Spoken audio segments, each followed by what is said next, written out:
The truth will set you free. You're listening to Jimmy Church Fade to Black on the Dark Matter Radio Network. We're turning all of our antennas towards Jimmy Church on Dark Matter Radio. And now, your host, the captain of conspiracy, the prince of paranormal. This ain't your daddy's radio network show. This is Jimmy Church, Fade to Black.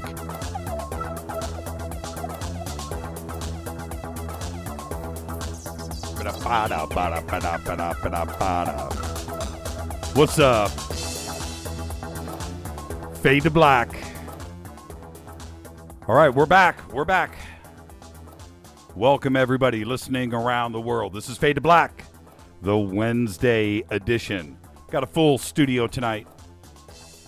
Dale Romero, Alex Mistretta, Daryl's son, Jason. We're all here live. This is Fade to Black, bespoke radio for the masses. Today's Friday, June 11th. We are 153 days into the new year, and as always, we are live from the JP Motorsports Studios right here, sunny, hot, Burbank, California. The lights are down. Studio is dark, sort of. Bunch of fat, sweaty guys in here. Stuffed, full of pizza. We're ready to go. You guys ready? Oh, yeah, you're talking into microphones that aren't turned on yet, so there you go. I'll turn them on in a second. It's going to be a good show. We're ready. As always, a big, proud salute to the men and women in uniform all around the world, fighting the good fight for us. Without them, there is no me, there is no you, there is no us, and you couldn't hear me or us right now, and I really need you to think about it. Let's get this show cracking. It's going to be a great one tonight. We'll have the phone lines open, email, Twitter, at JChurchRadio. Don't forget to hashtag DMRadioNet. All right, everybody, I'm looking at my tweet box right here. Everybody's there. Let's get this show cracking. Let's go. Today, actor Gene Wilder, 81 years old. 81 years old. Kind of looks like it, too. But check this out. Today, actor Peter Dinklage is 45 years old. And if you don't know who he is, well, you do. He's the little guy, the dwarf, on Game of Thrones. And for me, I wouldn't watch that show. If they knock him off, I'm done. I'm done with Game of Thrones. He did that. He had that fight to the death last week, and his buddy that went out there to fight for him got his head crushed, his eyeballs popped out. Yeah, that was crazy. So we don't know what's going to happen with little Peter. Little Peter. That's I had a girlfriend that called me that once. All right. So tonight, let's get going. Twitter at JChurchRadio. Hashtag DMRadioNet. Participate. Go hang out. If you're over on Dark Matter Radio right now, you know what to do. And the tweet chat room is active and full. And go hang out. Hashtag DMRadioNet. Also Facebook, YouTube. All the links are there at Jimmy Church Radio. And you can go and follow, like, subscribe. Do what you have to do. Go participate. This is bespoke radio for the masses, and it's all about you. And tonight, we've got a pretty good show lined up. So we'll open up the phone lines, and let's get some action going on. We have everybody here live in the studio. We might have a surprise call or two later on coming in, and if that happens, we'll announce those guests when they do, okay? All right, the call-in number, 323-825-5045. You can also Skype in, Fade to Black 14, and all the instructions. And, you know, if you Skype, you know what to do. But everything is there at jimmychurchradio.com. All right, email throughout the show. Tonight, Jimmy at jimmychurchradio.com. You know what to do there as well. You can go over to the contact page at jimmychurchradio.com, and you can email directly where we use non-NSA specially encrypted servers.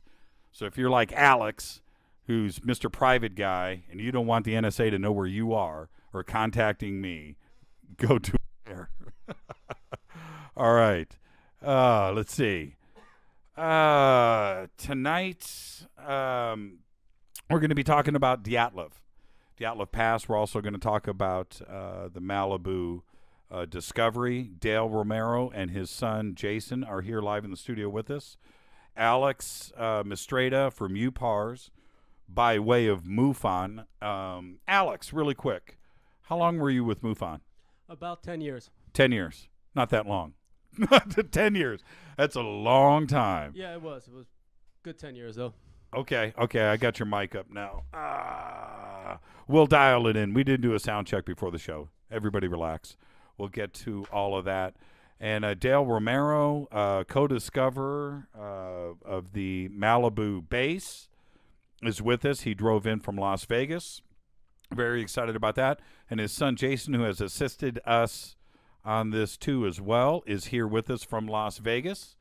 Alex drove all the way in from like Fairfax district. It took him about 15 minutes. Dale drove for 3 days, 4 flat tires, but he made it here on time. And I haven't seen Dale in 20, we were talking about this today. It's been about 20 years exactly, maybe 25. And when we go back and have to think about those halcyon days, when we used to hang out, we have no idea.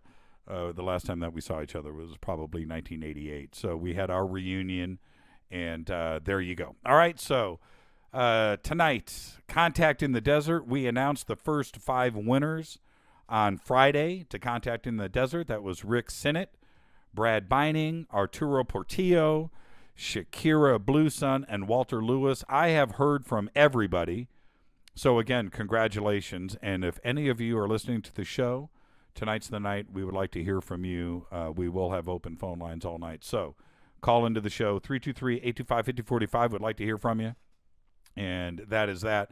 The Stanley Kubrick letter that we had posted last week, I knew before I posted it that it was a hoax letter, but it was so cool and so fun and so funny that I just posted it just to see. And that thing ran all over the net. And everybody started posting it, so I had to go back and point to everybody and tell them the reference on it before they came back and haunted us. Got a lot of email about it, and it was pretty funny. It's still a funny letter, but it was done in fun. I didn't do it. Somebody else did it, but there you go. So I wanted to clear that up really quick. Tons of email has come in. I didn't really prep a whole lot for the show tonight, so as we continue through the show, I'll gather some of the email that has come up over the last 3 days since we did the last show, and we will do that. Okay, and I think that's about it. When we come back, I'm going to take a quick break. When we come back, I will go through the news. This is Fade to Black on the Dark Matter Radio Network. This is the Wednesday edition. Live in the studio, Dale Romero, Alex Mistretta, Dale's son, Jason. Don't go anywhere. At JChurch Radio is Twitter. Jimmy at jimmychurchradio.com is the email. We'll be back after this. Stay with us, everybody. Don't touch that mouse.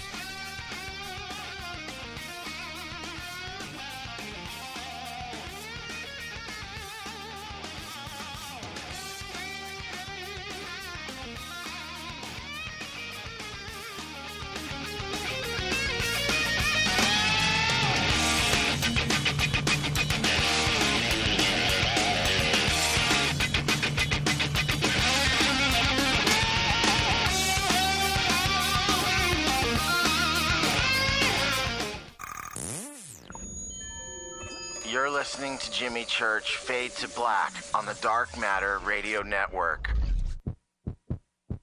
What's up, revolutionaries? It's me, Jimmy Church. Do you have an IRS or state tax issue? Well, I did, and I called national tax experts. My problems were fixed, done, fini, and man, I gotta tell you, it was a relief. National Tax Experts are a recognized tax office that services clients in all 50 states. It doesn't matter where you live. Give them a call. I'm telling you, they take the time to understand each and every client's individual financial status as well as their financial goals.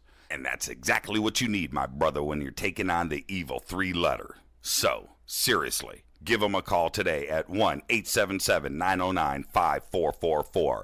Again, 1-877-909-5444. Or go check out their website, www.nattaxexperts.com. That's NATTAXEXPERTS.com. Tell them Jimmy sent you. This is KJCR at JimmyChurchRadio.com. On the Dark Matter Radio Network.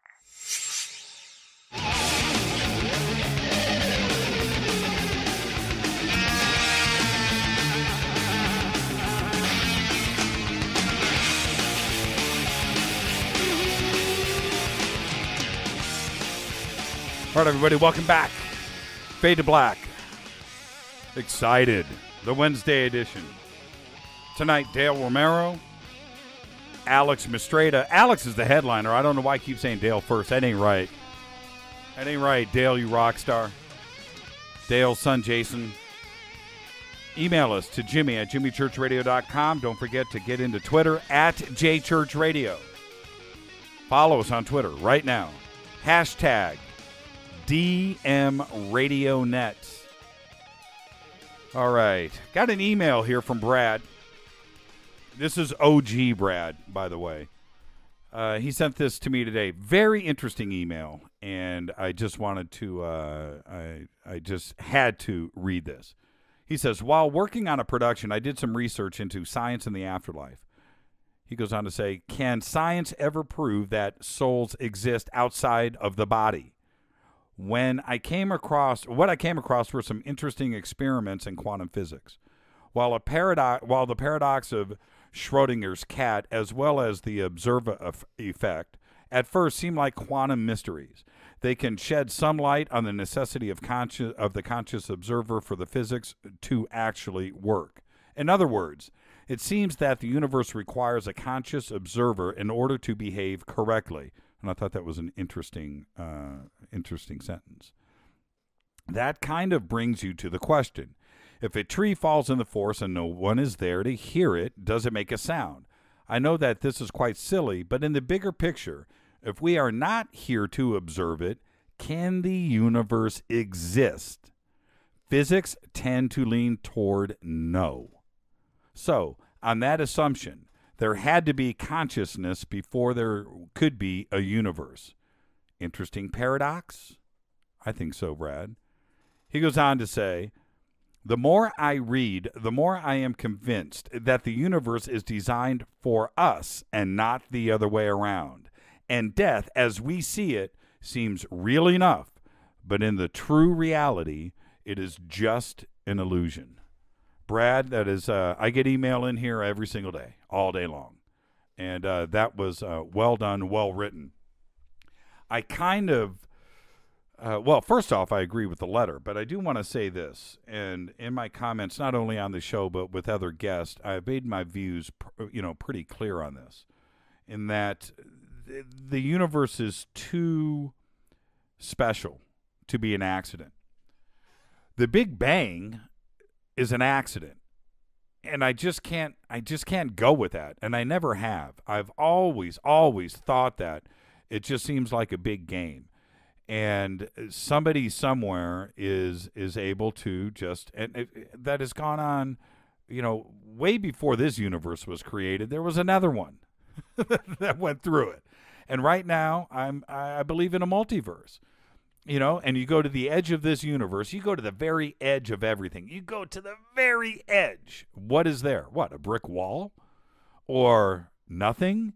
What is beyond that? Just blackness? No, there's another universe that is coming at us from the other direction that is ever expanding. And that's that way. And then look up. There's one coming down at you. Look down below your feet. There's another universe there.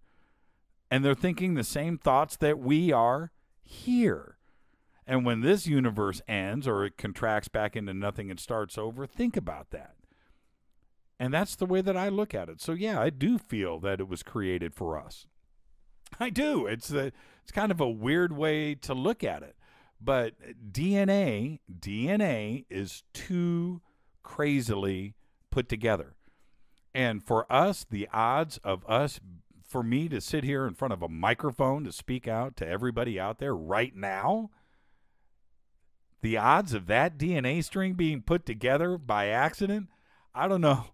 You could win the lottery probably every day for 1,000 years straight, and those odds are more in your favor than the odds of a DNA string put together to put humans on Earth to think and laugh and to run around and build carnival rides. That's insane to me. Do you dig it? And that's the truth, and that's the way that I look at it. Reading this email today from Brad, I'm just glad that there's like thinkers out there, because that's exactly right, and that's the exact way to look at things. All right. I'm going to move on to a couple of things that I found really interesting today. One of them, here it is. I thought I lost it for a second. Today, NASA, check this out. NASA, I posted pictures yesterday. Well, I didn't, but somebody here did, of the Enterprise being built on a shipbuilding platform somewhere on the East Coast. And if you haven't seen those pictures, it's a pretty crazy shot. Alex, you saw it? Yes, I did. Okay. All right. You know what? You guys just want to talk? Okay, your microphones are on. Go ahead, Alex. Yeah, I saw it. Well, I saw it on Facebook when you posted it. You So, saw it? yeah. Did you see it, Dale? Yes, I seen it, and I wish I would have had it today on my way into the studio. All that traffic. So that was a fun pick, right? It's pretty cool, pretty interesting, head scratcher. Today, NASA released this story, and this is the headline. This is the news. NASA's new design for a faster-than-light ship. Now, and I looked at the pictures, and I thought, that looks pretty crazy. And this is on popularmechanics.com. You can go there and see the article. I posted also articles out of the UK that had more pictures of this design that, yes, is funded by NASA and DARPA. This is the winning design of their 100-year plan of building a starship with a warp drive. Okay, now we all scratch our head, go back. Oh, okay. All right, Star Trek. But the whole theory, now the Popular Mechanics article is a little more simpler. The one that's on Daily Mail or Daily News or a couple of other things that I posted earlier today are complete with diagrams and showing how this guy, the winner of I'll get to all of that in a second, his designs of the warp drive and how they work and fold space in front of you. That would take literally light years of travel and turn them into days. Okay, now, does this mean that this build is imminent? Well, it is being funded by NASA. It is being funded by DARPA. DARPA's thrown $1 million into it. I think NASA had like some spare change, $100,000 or something that they threw into the pot. But these illustrations and the examples of this ship is incredible.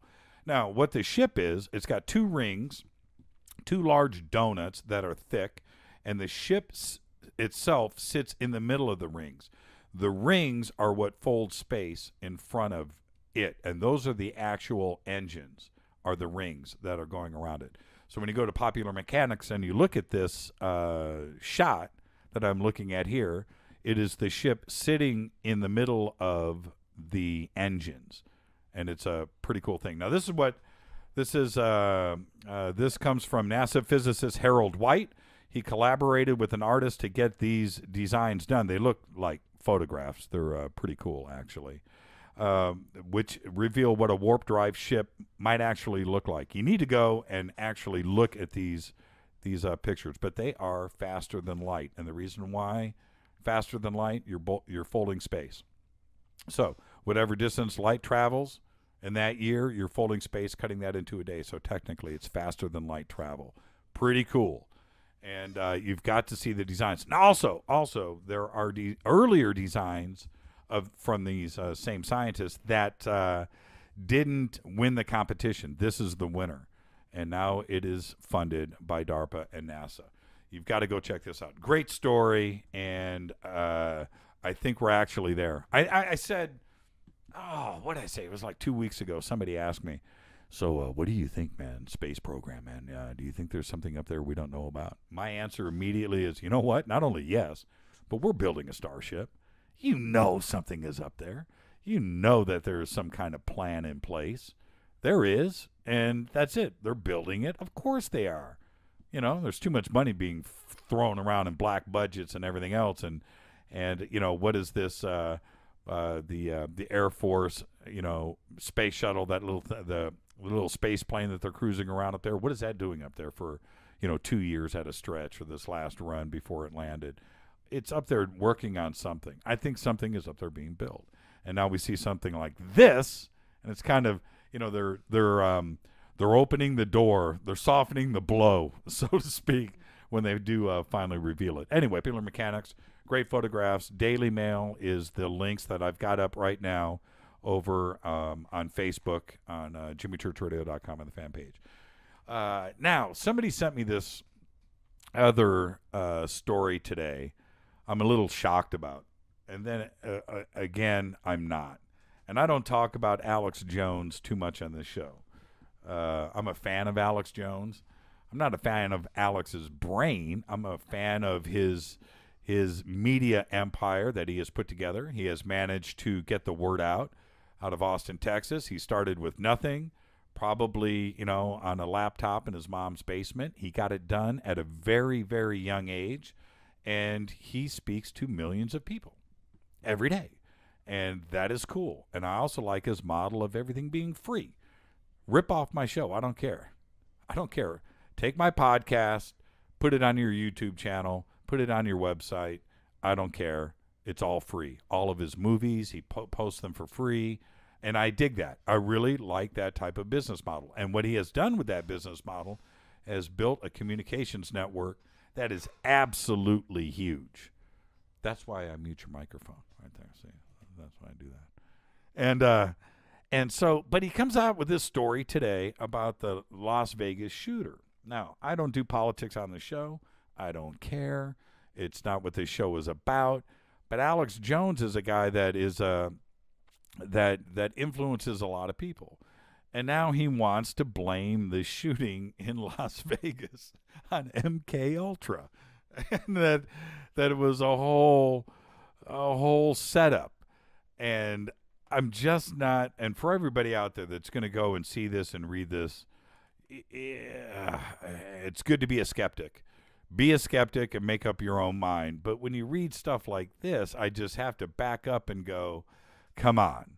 You know, and not even myself do I lean so far left or right that I'm going to make some kind of claims like that. But, you know, it could have been two crazy people that went in and shot a couple of police officers in Vegas.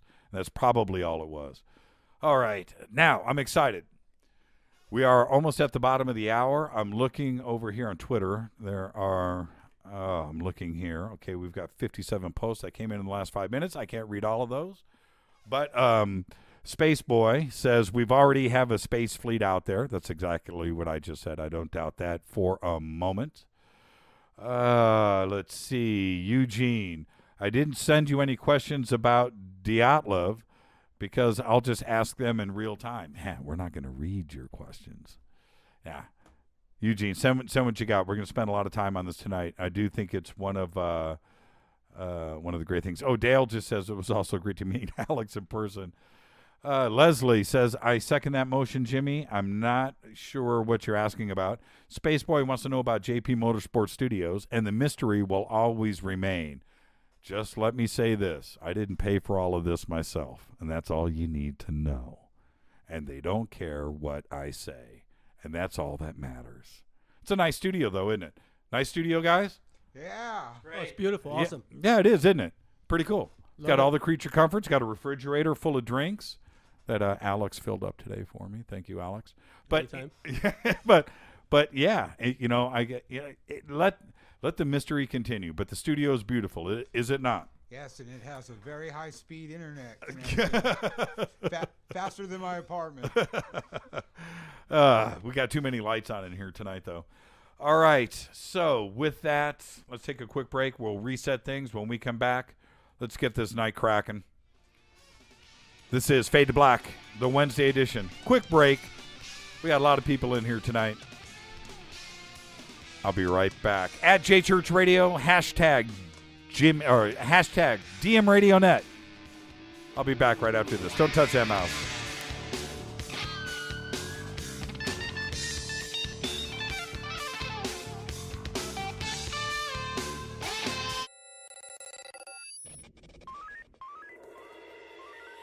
Way out here, we listen to Jimmy Church on the Dark Matter Radio Network. Dark matter. Dark Matter, Dark Matter, Dark Matter, Dark Matter. You're listening to Fade to Black On the Dark Matter Radio Network. ¿Qué tal, mis amigos? Yo soy Mario Carson, el tiburón, y los invito para que escuchen a mi buen amigo Jimmy Church Radio. ¡Claro que sí! Oi, I'm Reese Evans. You're listening to Jimmy Church. This is Revolution. The revolution will not be televised. The revolution is on radio. Ciao.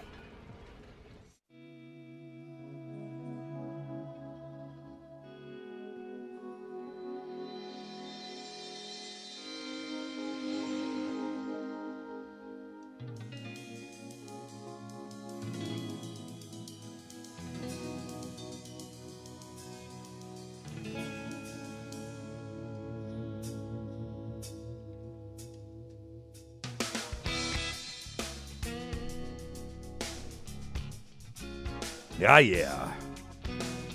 The smooth sounds of Doug Aldrich. The keyboard player on that is Dizzy Reed from Guns N' Roses. Pulled him into the studio that day. Absolutely hilarious.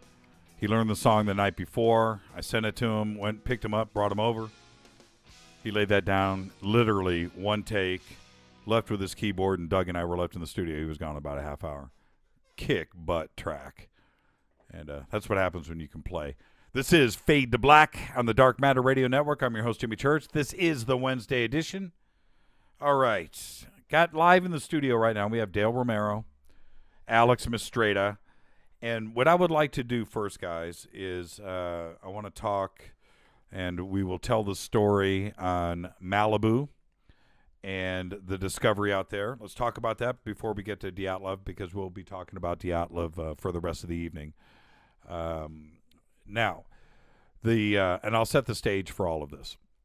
The discovery that we made in Malibu, and I say we, it was a joint effort. I got two of the guys here that helped us with that. Also, immediately after the discovery, I went over to UPARS, to their meeting that they had over in Studio City with Alex Mistretta. And Alex asked me before the UPARS meeting, and I'm glad Alex is here because he can back me up on this. It was a totally improv thing that happened right before the presentation. Alex said, would you like to get up and speak about the Malibu deep underwater base? And I said, yeah, okay, we can do that. So that's how things kind of unfolded that first week. And I believe that Daryl Sims that night at UPARS was on the 23rd. Was that the night? Yeah, I can't remember. A couple of weeks ago. Well, anyway, the way that things unfolded with Malibu, even though it's out there, but I'll just say it right now. This is how it happened. On a Monday, I think it was the 11th, I got the first email from Maxwell. And the email came in. I almost didn't see it. I almost didn't open it because of the amount of emails that we get here every single day at Fade to Black. And some days it's 50, sometimes it's 150, but it's a lot of email. And I try to respond to most of it, and I tried to read as much of it as I can, but I can't. So some of it doesn't get read. For some reason, I opened up Maxwell's. And I opened it up, and he had said that, Jimmy, there's this picture here. There's this image. I don't know what it is. It's off the coast of Malibu. What do you think? I think it's he might have even said use the words underwater base. I'd have to go back to the email. Or he called it a structure or something. So I opened it up, and I was intrigued. And I opened it up, and at that moment, I believe, I could be wrong, but I think I was on the phone with Dale from Las Vegas. Dale and I at that time were working on a couple of other projects that we're still working on. And I told him about this picture. And he asked me what I thought of it. And I said, it looks interesting. I think we have something here. We need to get into this a bit further. He said, well, I have software. Send it over. and I'll take a look at it. So that was on the 11th, and I sent the image. We only had one image at that time. And I sent that over to Dale in Las Vegas, and I think it was about maybe 90 minutes later. Dale, would you say, was it about an hour? How much time did you have to work on it? Yeah, I opened the program. Closer to the mic. I opened the program and tilted the Earth and flew around to the seaside of that structure, and whoa, there it was. I almost fell off my seat in amazement. So then you grabbed that screen capture, and you sent that back to me, and I remember you trying to describe it to me, and you were like, go check your mail, because I was not in the studio at that time. So I had to come in, and I think I said, I'll call you back. I think that's what it was. And I came in, and I checked the email, and I freaked. But that's how it happened, and that was on the 11th. Dale took one other image that day. There was one shot. I always call it the side image, and there was 2 shots that you had taken, and that was the next day after we talked about it, looked at it. We didn't have any depth analysis at that time. We knew its basic size that we had, and we went with it. And we put the story together, and Kovar wrote the press release up, and then we did that all on May 12th, which was a Tuesday. That was the next day. And then Wednesday rolled around, and we announced it on the show. And we put it up on Facebook, Twitter. I think that stuff went out on Tuesday. And then we did the mass announcement on Wednesday afternoon or evening on the show. A week later, that Tuesday, is when I was over at UPARS with Alex. And the funny thing was, for me, between that Wednesday night when we announced it on the show to UPARS, it had screamed across the internet. And I remember it was like Thursday night. I was just kind of goofing around, and I thought, I wonder if anybody's talking about this. And I just did like a Google search, massive Malibu base or something, 3 words. And all these websites popped up. And I was like, whoa, slow down. And what was cool about that, and the reason why I was excited, was because our little website, which it's not so little, but it's insignificant compared to CNN or whatever, but our little thing and this radio show, which has gotten pretty big, and that part of it is cool, but that's it. It's our own little corner of the universe here. It's not like we have huge, massive ways of getting stuff out. This was just word of mouth. People picking up on it and seeing it and finding it interesting. That's why it got the wheels that it did on the net and took off, because it wasn't force-fed. It wasn't put out there for clicks, and it wasn't put out there for shock value and everything else. It was just merely posted on this site. And Keith over at Art Bell, I think a couple of days later, put it up on Art Bell, and it just seemed to take off and get a mind of its own. But in the meantime, over that 1 week period, when we went and announced it over at UPARS, we took some additional images, and of those, we posted 9 on the website. But this is the other interesting thing that took off, and then I'm going to start. I'm going to ask you guys some questions. Is a couple of videos had popped up on YouTube that I had nothing to do with. Fade to Black had nothing to do with. The producers here had nothing to do with it. Kovar, Rita, Hilton, nothing. And I went and looked at those, and those videos were put together from the first 3 images that we put out there. Okay, Dale's 2 images and Maxwell's 1 image. And these videos were those are put together for clicks. Okay? They read our story word for word, which is fine. They didn't take credit for it. They gave us credit. I get all of that. But there wasn't any more additional information that was out there. But what was funny was they were getting clicks. So I thought, people are interested. We need to do something. So then we put out our additional video here with Dale and his son Jason's extra 9 images.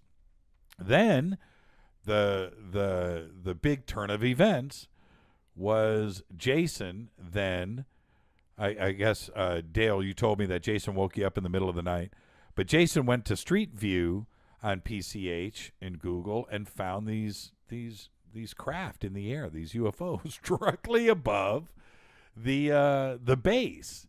And when they sent me those images, first off, I was blown away. But second, I couldn't wait to get those up and get those out there for everybody to see, because they all connected the dots. And at the same time, we had this lady send in another set of images that she took high-res panoramic shots of the same beach, of the same spot, with her UFOs. And the whole thing just like fell together and fell into place all at the same time. So that's it in a nutshell. That's how the discovery was made, and that is kind of the timeline of events. So with that, I'm going to turn to Alex. I want you to jump in. When you first saw the images, and I warned everybody about this, that I think it's so significant that you're going to remember the time and place the first time you saw these images. You know what I mean? I think it's that significant. Where were you, and what did you think the very first time you saw the images? I was at home on Facebook, and your pictures popped up, and right away I was just superbly impressed. And like you, I get a lot of emails, I get a lot of pictures. It's not very, and I'm like, yeah, there's something there, But it's clearly structured. I don't know what it is, but you could see pattern, you could see right angles. I'm looking at a picture right now. You can see there's no right angles in nature. You can see columns and you can see right angles. Not to mention that, it hit home with me just because I've investigated so many sightings in that area of underwater crafts coming out of the water, going into the water, flying over that very area. So, right away I was very much taken by it.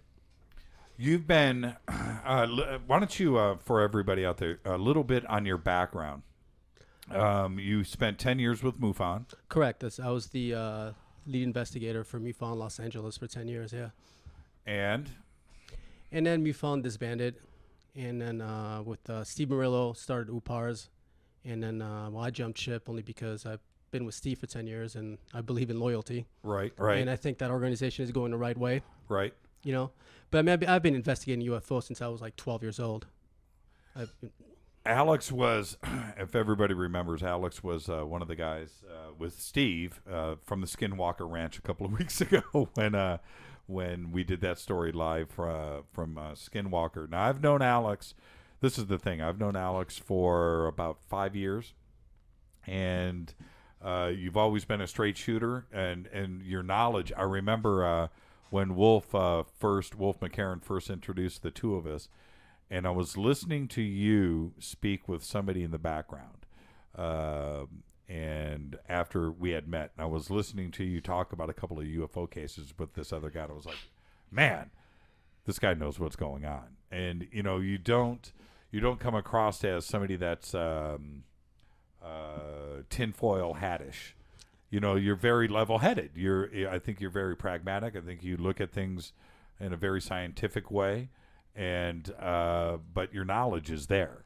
So I couldn't wait to get your opinion on these two as well, these pictures.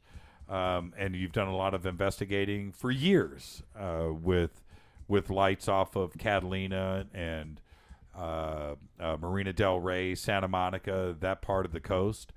And USOs was also another consideration out there. Is somebody typing on a keyboard? Okay, that's it. No typing. No typing in the studio. Anyway, with USOs and stuff like that over the years, but as far as wasn't there a big, a very large, well-accepted theory that there was probably a USO base between Catalina and Marina Del Rey? Yeah, that theory's been floating around since the 70s, even 60s even. They filmed a UFO over Catalina. I can't quite remember the year, but late 60s, 70s, and ever since, people have had that theory. Mostly because UFOs have been seen diving in the water, coming out of the water between Los Angeles and Catalina. And then, I know of sightings from Palos Verdes all the way to Malibu. Right. UFOs doing the exact same thing. And there's one other thing for me that I think is significant here. South of PV, Palos Verdes, all the way to the tip of South America, you don't hear about heavy UFO activity. As soon as you get out of that little zone, and as soon as you go south of there, there's no sightings. Or there are, but it's not like what we have, the circus that seems to be going on off of the coast. Now, for everybody from PV, Marina Del Rey, that area, which is just west of Los Angeles proper, up the coastline to where the base Discovery is, that's probably 40 miles of coastline. Okay, roughly, all the way up to the Navy base that's up there. But north of the Navy base, like all the way to Alaska, there's not a heavy concentration of stuff. It all seems to be between Catalina, Malibu, Marina Del Rey, this little pocket of UFO activity for decades. And that's why the significance of this discovery that we have found makes such sense. And for you, for a UFO researcher like yourself, did you have the same aha moment that we did? Oh, absolutely, because I've been hearing rumors of the underground base for years, and they're just rumors up to that point. You're like, maybe it's possible, but if we don't have proof for it, it's not really worth acknowledging, right? You need some kind of proof. So as soon as I saw your pictures, I'm like, now we got something, right, something that's worth investigating. What it eventually turns out to be, can't say for sure for now, but it's seriously intriguing. I remember watching the documentary that Bill Burns had done with Preston Dennett about this USO base off of Catalina, and they were talking about the depth of the water, and there's a trench there, and it makes perfect sense. And they were looking hard. They were really trying to find this. And I remember thinking the first time I saw that was probably, I don't know, I could be wrong here, but a couple of years ago maybe.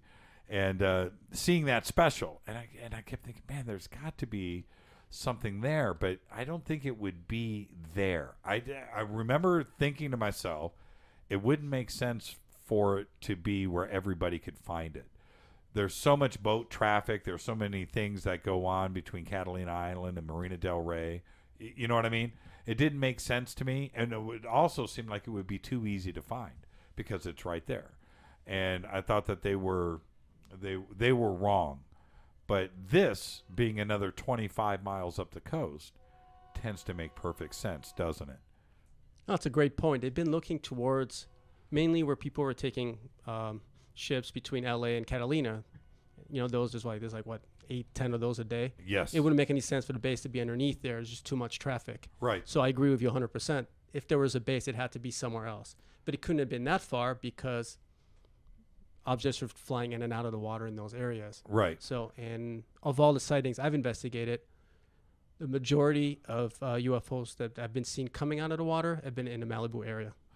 How many people, how many witnesses have you talked to with sightings on the coast right there?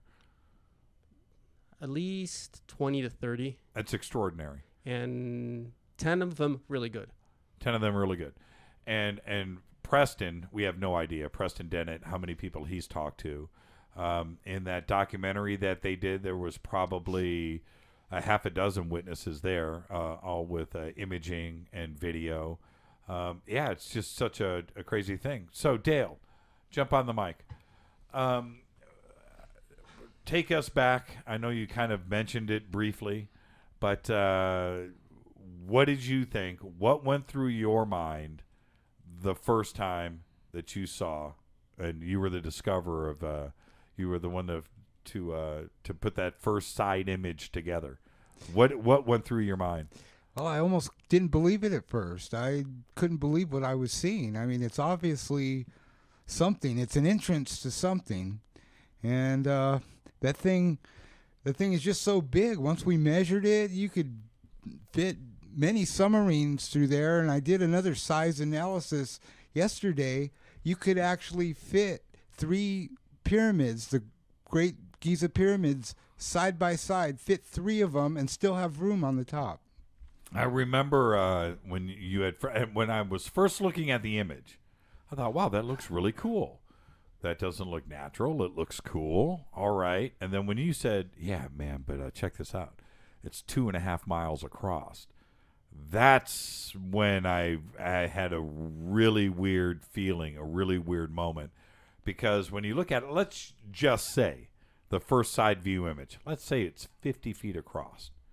Okay, 100 feet. Okay, that's pretty cool. Makes sense. You could fit something in there, maybe even barely fit a submarine in there, or something could, egress and get it in and out. Okay, all right, that's cool. But then when you throw that 2.5 mile number into play, and you're looking at 600-foot columns that are 100 feet across at the base, and you got that to chew on and wrap your brain around while you're looking at this, it's huge. Huge. It's not small. It's not something that would make sense. That's the thing. It's not something that, if it's smaller, it's easier to digest. Do you know how long it would take on a boat to cruise for 2.5 miles on open ocean? Let's say if you were hauling butt and you were doing 20 knots, 25 knots in the waves. Do you know how long that takes you to go 2.5 miles? A long time. Okay, how far is Catalina off the coast? I'm not sure. It takes roughly 45 minutes to get there on the fast boat. Yeah. Right. Think about that. Yeah. That's how big this is. And it's not something that you can just easily wrap your head around. So today, I won't say his name. I don't have his permission to, but I was speaking to one of the lead scientists for the USGS, United States Geographical Survey. Very important guy. And I spent about an hour with him today on the phone. And he was looking at the images. And although I'm not, the stuff that he has to say or needs to say or wants to say will be coming out in the next couple of days. So I'll save that for a later moment. But talking to a specialist like this that is used to developing ideas on how things appear naturally, that's his job. Whether it's a river, whether it's an earthquake fault, it's anything to do with geography in the United States, well, the world in general, but it's his job. And it was great to hear him not too talkative, not a whole lot to say, because it was something that I could tell that he was seeing pretty much for the first time. Not to say that he couldn't develop his own ideas, because that's his job, and he could look at this and say, hey, okay, yeah, there's this idea, there's this, and we'll save all of that for later. But generally speaking, he doesn't have a whole lot to say, because he doesn't know what to say.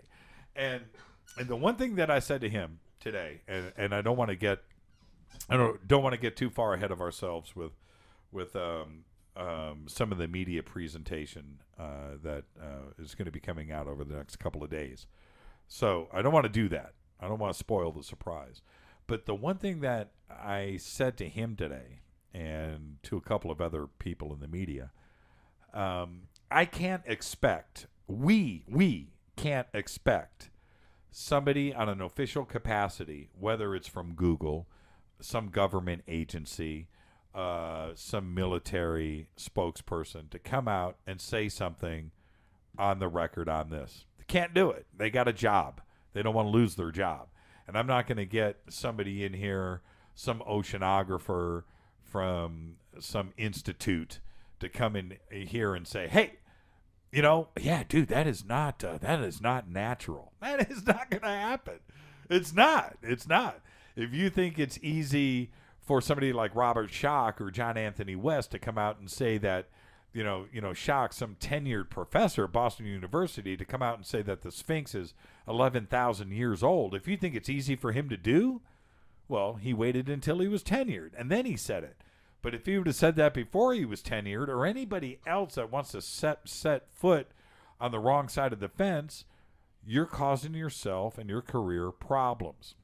So I don't expect anybody to come in here from Scripps Institute or the USGS or some other, from Caltech and put their career on the line, no matter what they want to say to me in private.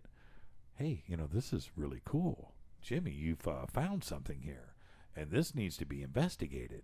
Well, they're not going to say that on the record. They're not saying anything by saying that, but they're not even going to go that far. Am I making sense? And it was a crazy conversation today. In a weird way, for I can't really say so much because there's stuff coming out in the next couple of days.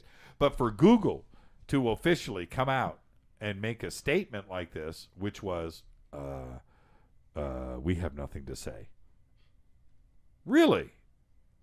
Isn't that worse than saying something? It's your map. How'd it get there, and what is it? Go talk to the USGS. No comment. Really? That's not what I need here. That's not what I want to hear. I want you to tell me I've lost my mind and it's this, or I want you to tell me that I'm right and it's this. But don't tell me no comment. Saying nothing is worse to me. I could be wrong, but without there's so much more to the story that's going to come out in the next couple of days. But that's the way that it went down today, and it reinforces suspicions is what it does. It just allows us to go, hey, you know what? We're on the right track here. We're not on the wrong track. We're on the right track. It could be nothing. It could be nothing. The scientist today from the USGS was bringing up some numbers that nobody else has brought up, but he was bringing up 15,000 years ago the situation with the Earth and the Earth's crust. So he's got there's more to this that's going to be coming out, but always the number that has been thrown around in ufology, archaeology, anthropology, for that matter, is the last ice age and pretty much the Great Pyramids. Those are our two gauges. What was going on in the last ice age, which was 10,000 years ago, 10,500 years ago, 11,000 years ago, 12,000 years ago, that period. And they don't know what started the ice age or why it ended. Those are two of the great mysteries out there, and we need to find out. One day we will. But there's that period of time, and the other period of time is 3,000 years ago, 4,000 years ago, when supposedly the Great Pyramids and the dynasties of Egypt came together and everything happened out there. So before that, man was a doofus, and after that, the Great Pyramids seem to have appeared, and other structures and monolithic stuff around the world. That's what we're dealing with. And so today, for a scientist to throw that out there at me, really, 15,000 years ago? What's significant about this? Well, that information is going to come out in the next couple of days. So I thought that was interesting, too, as well. And also, with a lot of the responses that I was getting via email here from a lot of people that do a lot of research and say that they are experts into certain aspects of the sea levels, where the ocean was, how large the coast were and were not. Certain time. I've had a lot of different things. People, 400 feet, 300 feet, 600 feet, 800 feet. And it couldn't have happened here. It couldn't have been built here because of this. All of it seems reasonable. But I got some information today, which was pretty eye-opening. And so, yeah, I don't want to, I can't do anything until it's out on an official capacity. But we'll be talking about that over the next couple of days. So, yeah. Now, question to you, Alex, now that I've done my speech on this, do you think, in looking at it, do you think it looks old? And when I say old, 10,000 years old, 15,000 years old, does it look old? Or does it look 100 years old? Does it look 50 years old? Okay. Now, the stuff that was built on our coast, the Marine bases, the Navy bases, Area 51, China Lake, California in general. Los Angeles is 100 years old. You know what I mean? All the bases and military stuff has been put out here, certainly in the last 100 years, 150 at the max. So when I say new, that's what I'm talking about. Or is it like stupid old? What do you think? Well, it's interesting you asked that. I was thinking about that today, in fact, and has structural integrity, so it doesn't seem to be crumbling or anything. So perhaps that would lead credence that it's only, built within maybe the last 100 years or so. But what would be interesting is to see if when was that part of the ocean above ground, and then we can start determining if maybe it was an ancient structure that was built. And as you know, about 80% of what used to be above ground is now in the water since the ice age. So if we can determine that, let's say that spot was above ground 15,000 years ago, 20,000 years ago, and it's definitely artificial, that brings up other interesting questions as well. And that would be the next step, I think, in investigating this site. There's something. Does it look Greek? If you know what I mean. It kind of looks. I don't know if it's the pillars.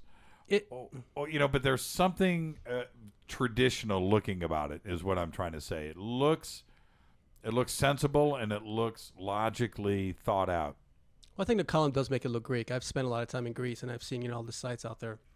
It's definitely got that look to it. But I mean, I wouldn't go as far as to say there's correlation between that and some of the monuments in Greece. Dale, what do you think? What do you think? You think it looks old? Do you think it looks new?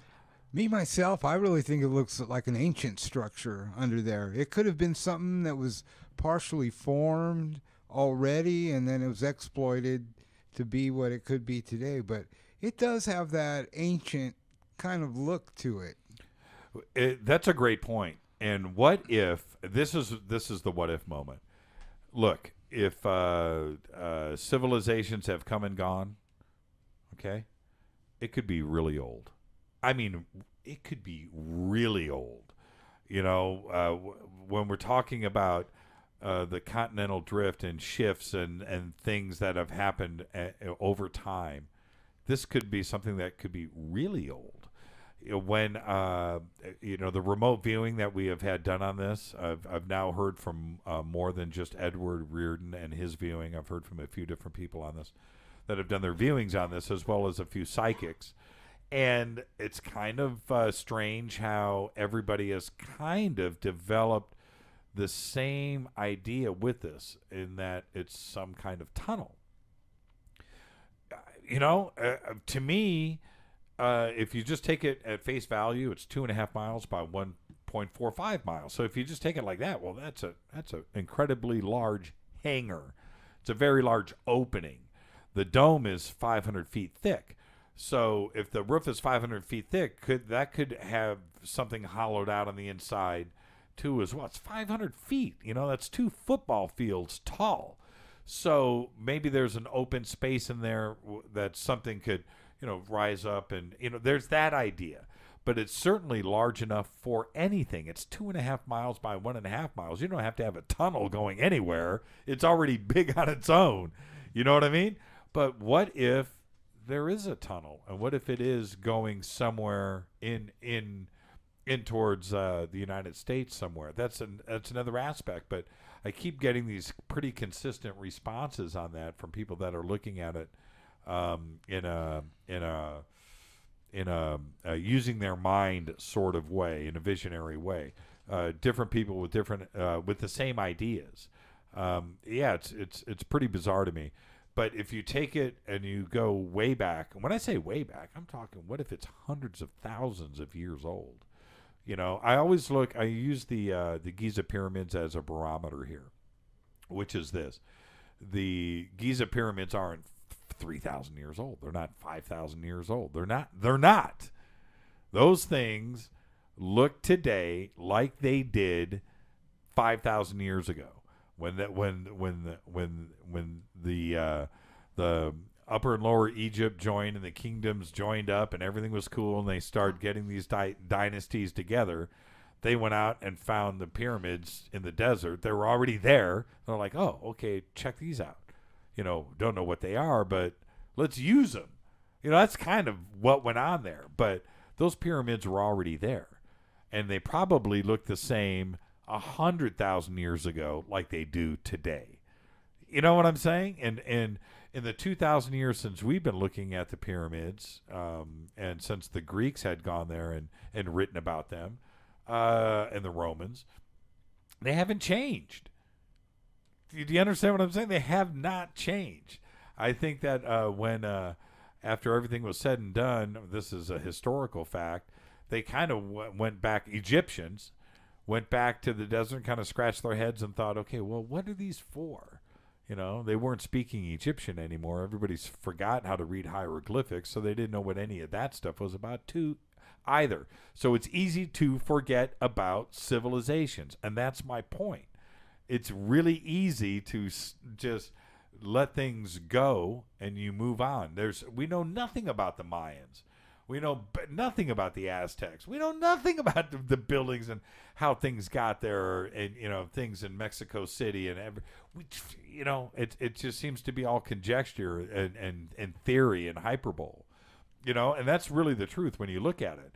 And so when you look at something like this off the coast of Malibu and you want to draw your own conclusions, it's your own opinion and it's as valid as anybody else's. But I think it could be really old. And that's my point. So, Dale Romero and I have known each other for about 30 years. We met in I'm going to guess here, Dale, and say 85 is when you were in your band and I was in my band. Certainly that's when we started playing gigs together. So 1985. This is now 2014. So 30 years is the number. And it's crazy. By the way, you still look great. Thank you. Without the hair. But anyway, Dale and his older brother Danny, were the two guys, and I've told the story many times on the air, but when I tell the story about these two brothers that got me into ufology, Bud Hopkins in his book about Bud Hopkins, Betty and Barney Hill, Betty and Barney Hill, Bill for short, and the Andreessen Affair, which was Raymond Fowler's book. Those two books I found in Pasadena in 1984, 1983, late 83, 84, when I first moved out here. And those books, for some reason, were in this house, and I read them, and there you go. It's a story that's out there. But shortly after that is when I got my first band together. A few months later, I'm not sure of the timeline, but it was 1984. And around that period is when I met Dale. And his band and my band were, we played a lot of gigs together. And Dale and I became friends. And then later, and I'm going to say 85, 86, Dale started a company with his brother, Danny. And it was Danny that introduced me to Billy Meyer, a lot of videotapes and a lot of books, and really opened my eyes to the entire ufology thing. But it wasn't so much Billy Meyer. It was Dale's story about his encounter with three beings that he had told me the same day that his brother showed me the Billy Meyer books. And again, I'm going to guess and say this is 1985.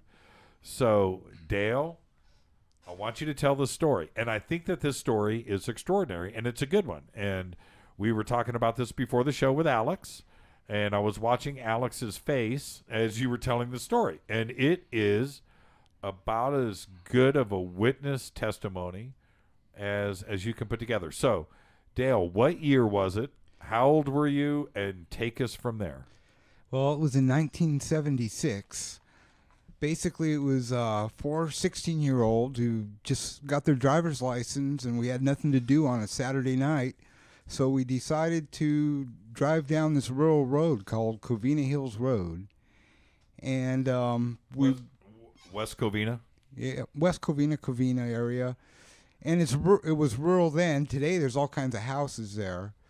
But way back when, we came down the road and we came around this turn, and these three gray beings had just jumped onto the road from a cut where the road cuts into a hill.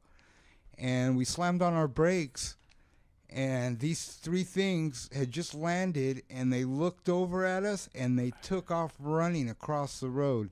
Now, when I say running, imagine yourself rocking back and forth with your legs slightly spread, rocking back and forth, but really fast, almost vibrating. And that was the scary part, was how weird that was. And just as these things started to run, a truck with a guy and a girl came from the opposite direction, and they slammed on their brakes. And we watched these things run, or whatever you want to call it, right across the road and down to the brush. Now, I had never seen anything so scary in my life. I was actually scared. And it was so scary and weird, you didn't know if you really seen it or not. And everybody's asking, did you see that? Yeah. Well, what'd you see? Well, yeah, that's what I seen too. And even the guy and the girl, after a minute, they got out of their truck and came and asked us, did you guys see that? Yeah. Well, what'd you see? Yeah, we seen it too. And then you have to remember, this is 1976, before grays came to public conscience. There was no pictures or films. Right. And it was later on, when Communion came out and grays, I was like, wow, this is what I seen. These things were like 3.5 foot tall. Right. And that's what led me to, Okay, UFOs and learning all about this whole paranormal stuff. Okay, let's back up now. Now, that's the story in general. Now, let's get to some details, because I think there's some really fascinating aspects to this. One of the things, when you say they were shaking, were they vibrating like in a fuzzy way, like were they vibrating when you say they were shaking, or were they shaking and not vibrating? What were you seeing? It's hard to explain, but I would say it's more like a vibration. The way they rocked back and forth was a real, vibrate. I mean, a human couldn't do it. I mean, I tried to do it for you earlier, but right. It's impossible the way they moved. And that's what made it really scary for me, because it was just so weird.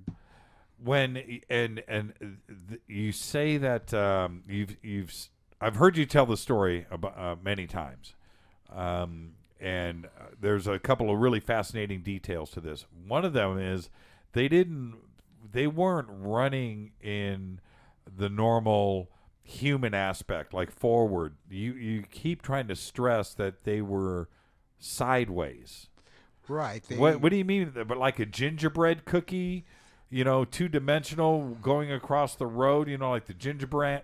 Do you understand what I'm saying? Yeah. Like in a flat sense? Is it like that? Yes. If you were to stand up, spread your legs out a little bit, and just rock back and forth really fast and in a really weird way. Their knees didn't bend.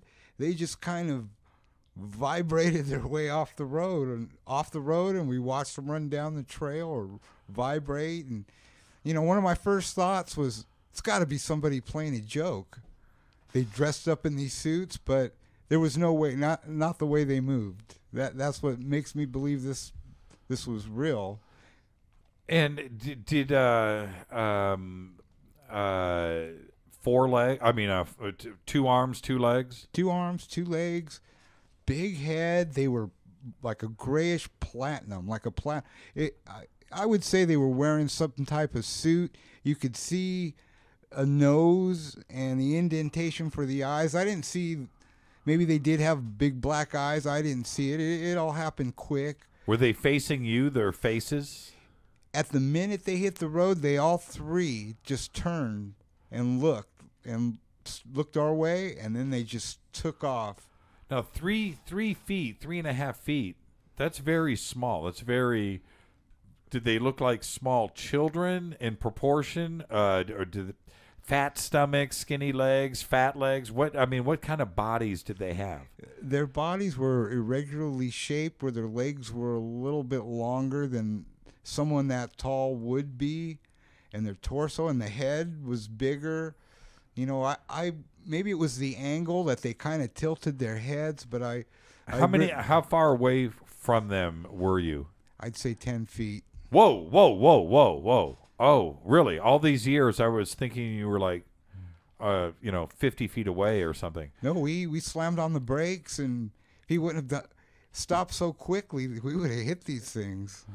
10 feet away. 10 feet away. So you almost could have reached out and touched them. So then when you say you didn't see their eyes, they didn't look big. I mean, you got a really good look. Yes. Well, the headlights were illuminating them. It happened so quick. And how long was the entire event? That event maybe lasted 15, 20 seconds. 15, 20 seconds.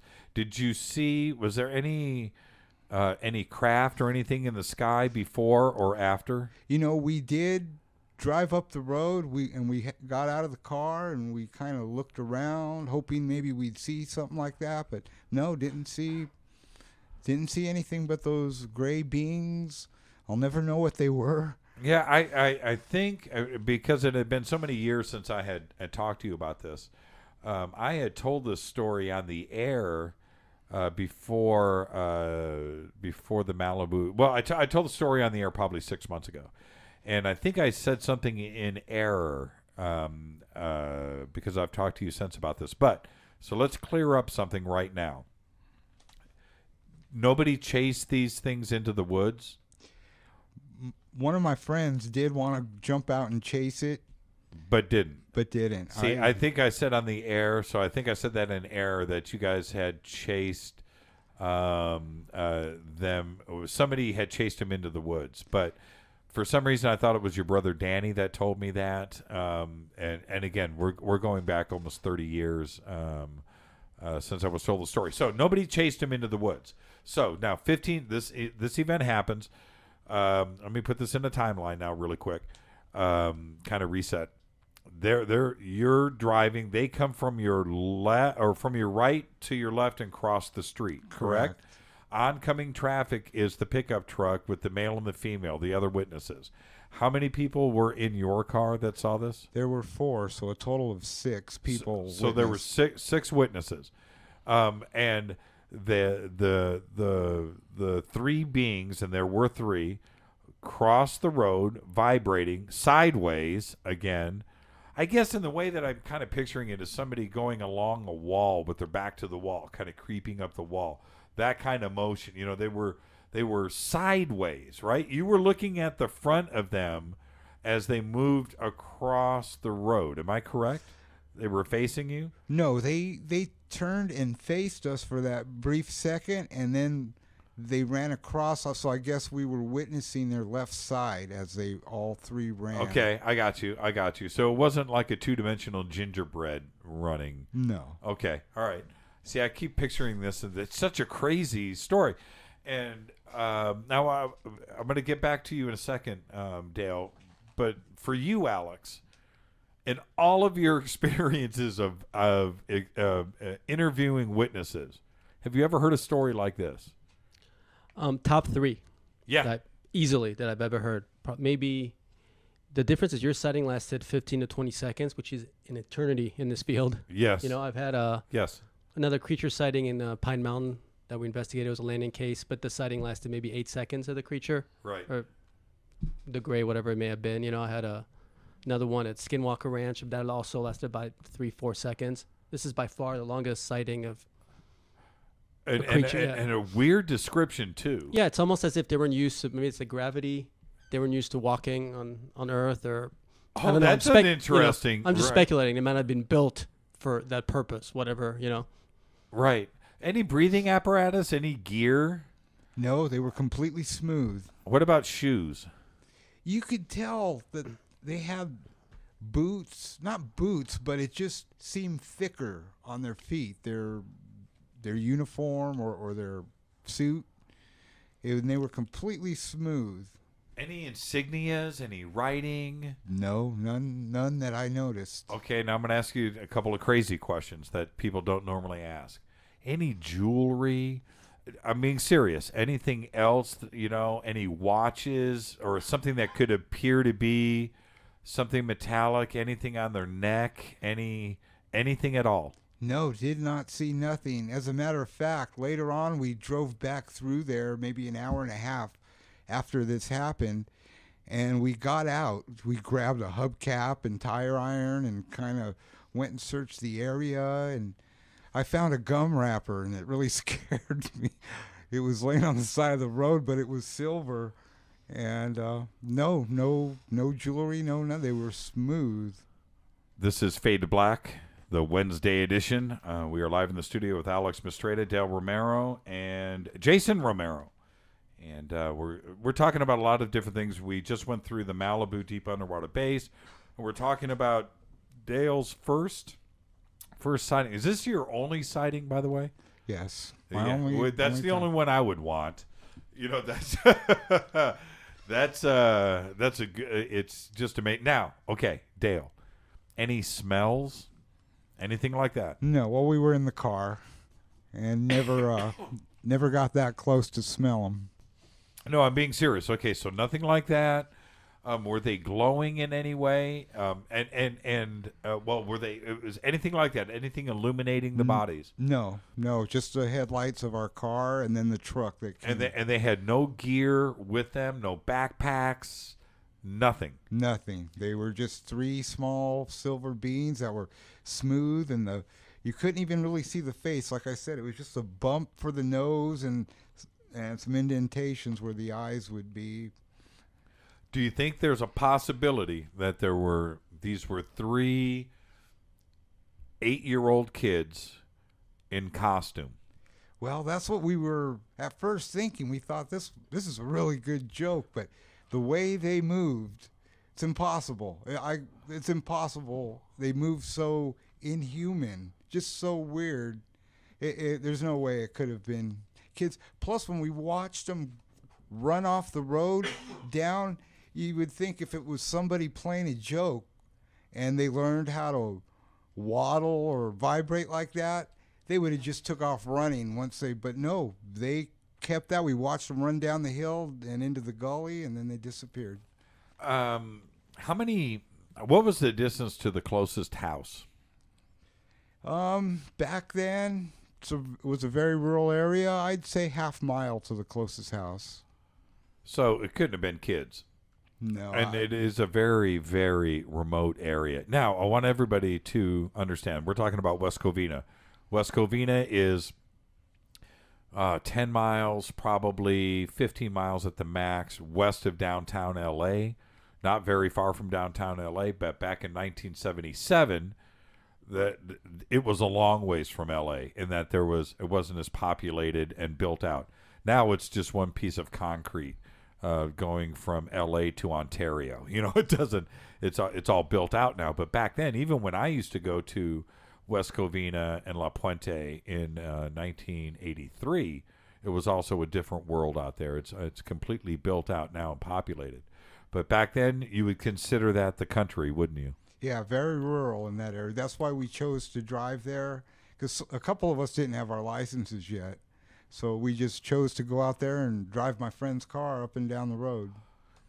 It's such an extraordinary sighting. Did anybody else report anything? Did you find anything in the newspapers? And did you tell anybody? Did you tell the police? I checked the papers, nothing about it. I told my parents, and they thought, better get off them drugs, son. I told my boss. They looked at me funny. Told my brother Danny. I think that's what got him into UFOs and all that. He was really interested in what I saw. But, after I told a few people and they thought there was something wrong with me, I kind of kept it quiet. Right, as everybody does. That's not uncommon. I've done the same thing myself. But the gray aspect of this and the size and so forth, I find very, very curious. How long was it before you mentioned communion? That's a really good comparison. I think communion woke up a lot of people to this aspect, myself included. That book scared the absolute crap out of me the first time that I read it, and I had a hard time sleeping after that. Whitley can write. Okay, that's another show. But anyway, how long was it the next time that you actually saw something like that? Because people that have experiences like yourself, they will encounter an illustration, a poster, a movie, or something that will remind them of their experience and quite possibly scare them and so forth. How long was it before you had that experience where you saw something that you went, wait a minute, that's really close to what I saw? Well, Star Wars came out the next year, and seeing those aliens, I always read books and went to the library, tried to find something so I could learn what these things were. I had no idea what they were. But we went, and then, E.T. the Extraterrestrial came out, and that was a little bit closer to what I saw. But, I would say Communion. Communion, when I seen those alien, that book cover, I was like, wow, this is really, really close to what I seen. Wait a minute. Did you say E.T.? E.T. the Extraterrestrial. E.T. reminded you of what you saw? Well, in that it was weird. It, wasn't gray. It wasn't exactly the same shape, but it was weird, like what I've seen. But it was I keep bringing up Communion, but it was that cover of that book that scared me when I first seen it. I'm with you on that. I'm with you. All right, this is Fade to Black on the Dark Matter Radio Network. This is the Wednesday edition. Follow us on Twitter at JChurchRadio, which is hashtag DMRadioNet. If you want to participate, I'm looking up here, 62. Okay, all right. I read a couple of things before the last break. One of them is they want us to get into a 9/11 conversation. And you know what? We will visit that before the end of the show. And Dale, ask Jimmy extensive questions on 9/11, detailed theories on what happened. Why do you care about what I think? I'm not crazy when it comes to 9/11. I'm really not. All right, what I want to do, but I do have my opinions, and they're not the official story. Okay, all right, we might jump into that. What I want to do now, if you guys don't mind, I want to get into Dyatlov. And everybody listening right now, go over to jimmychurchradio.com, jimmychurchradio.com. We have prepared a Dyatlov Pass gallery. And I was talking to Alex before the show, and he said, I've got a couple of pictures up. I've got this, but there's not much out there. And I said, no, there's a little more. You got to dig deep. Luckily, we have a Russian producer that can read Russian and scour the Russian net. Are you looking at these pictures, Alex? I'm pulling them up right now. Okay. There are 16 images here. 16. And the Dyatlov Pass story. Now, there was a special last week on one of the History channels, Discovery, whatever. Okay, ignore that. And I don't care if anybody from Discovery or History Channel or TLC or whoever put it out is listening. That was not right. There's another word I want to use. The Dyatlov Pass story breaks down like this. And the first time that I had read about it, which was probably 10 years ago, it grabbed my attention. Happened in 1959. I think there was 8 or 9 hikers that went up in the Ural Mountains, and they went up to a mountain that was called the Dead Mountain, which was called Kholat Syakhi, right? Absolutely. Is that correct? Am I saying it correct? Couldn't tell you don't speak Russian, but it's better than the way I pronounce it. Okay, good. And so they go up to hike, and they're up there, and the next thing you know, I think one guy lived, and Alex, I'll let you tell the story, but it was the aftermath of it. We'll fill in the gaps, but none of the corpses that they found showed any type of struggle. That's the first thing. The second is the way that they died, apparently. That's the second thing. The third thing is that their tents were not attacked from the outside. It looked like they ripped the tents open from the inside and escaped, and they were all, correct me if I'm wrong, barefooted, right? One or two actually even had one shoe on. It's like they never spent the time to put the second shoe on. Okay. I'm panicking. Now, just based on that right there, you've got a paranormal story of I don't know how many degrees of weirdness. Nothing makes sense here at all. And to this day, it remains a complete mystery. Now, there's a lot of theories on it. Like I said, this whole Russian Yeti thing, which I think is just ludicrous to even go there. But so now, take us to the story. That's the outline of it. And I know that you have it in your book. Fantastic book, by the way. And if Alex, what's the website right now where everybody can go to for this? It's called thepresencebook.com. Thepresencebook.com. Great book. Great book. Got it right here. And okay, so you've got to hold on. I think it's that pizza. You've got a chapter on this? Correct. Yeah, I have an entire chapter, in fact, on just Russian UFOs, which is one of my favorite subjects. I've always felt that we spend way too much time on UFO sightings in the United States and not enough on foreign sightings, and it gives us kind of a small pool of what's really going on out there. Okay, so what happened with Dyatlov? All right, first of all, the guy you mentioned had lived, never quite made it to the campsite. He left early. He was sick. So he actually doesn't know of anything that happened. He didn't witness anything unusual. He went home. So essentially, here's what happened. So the weather was bad. They weren't supposed to be camping on that side of the mountain. They wanted to make it to the where there was coverage, there was tree, which was about a mile from the actual campsite. But weather came in, poor visibility. Igor Dyatlov, where the incident is named after, was an experienced guide, and so were the 9 others. So they knew what they were doing. So they said, we'll camp out here on this side of the mountain. We'll be fine. This is not avalanche country by any means, even though the official report now says that they were victims of an avalanche, which is ludicrous because there's no sign of an avalanche whatsoever. So they camped. That's all that we know. And next thing we know is 3 weeks later, 4 weeks later, no one's heard from him. So launch party was sent out, and it took them about 4 days to find them because this was pretty remote. And what's interesting is when they were trekking up there, they saw a fiery sphere up in the sky. Sighting that lasted 20 minutes. At first, they didn't think that much of it. They're like, well, we got to find these guys, make sure they're still alive. That was their main concern. So they noted, the sphere. They all saw it. So anyway, they get down there, and the first thing they see is the tent. And it's in disarray. They don't see anyone. The tent was ripped from the inside. They could tell that it was ripped from the inside because footprints were leaving the tent, rushing out, running down the mountain. The first corpse that they found was a woman. She was lying in kind of like face was in a pool of blood. She had just nothing too major with her yet. Some structural damage, but nothing to the face area. Some of the skull was broken, I think, and then that was it for her. Next guy actually died of exposure, so they didn't really see anything peculiar there. Then it started getting weird.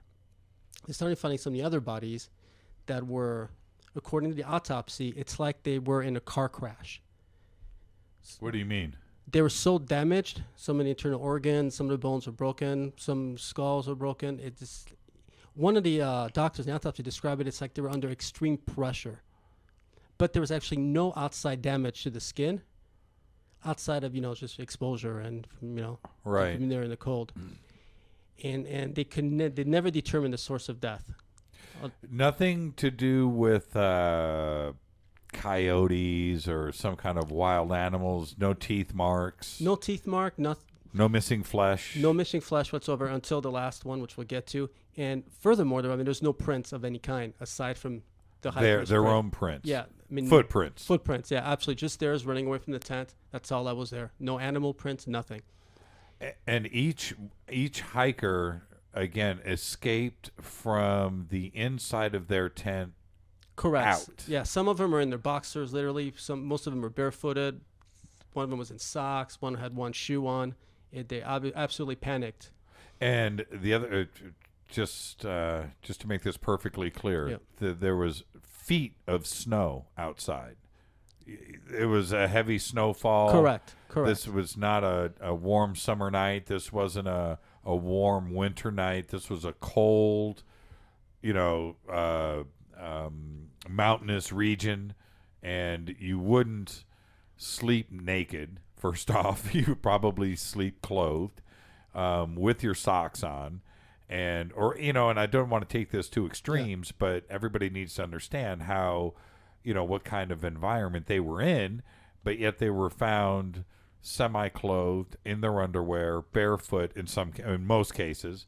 Some with one shoe on, no sock. I mean, just like the opposite of what you would expect in this type of homicide scene. You know, it was just really weird that nobody prepared for anything. It looked like everybody was attacked and panicked by something from above because there was no other animal prints, there wasn't tire tracks, there wasn't anything, there wasn't weapons found, there wasn't any expelled cartridges from guns. You know, there was nothing. It was just as completely as crazy as it sounds.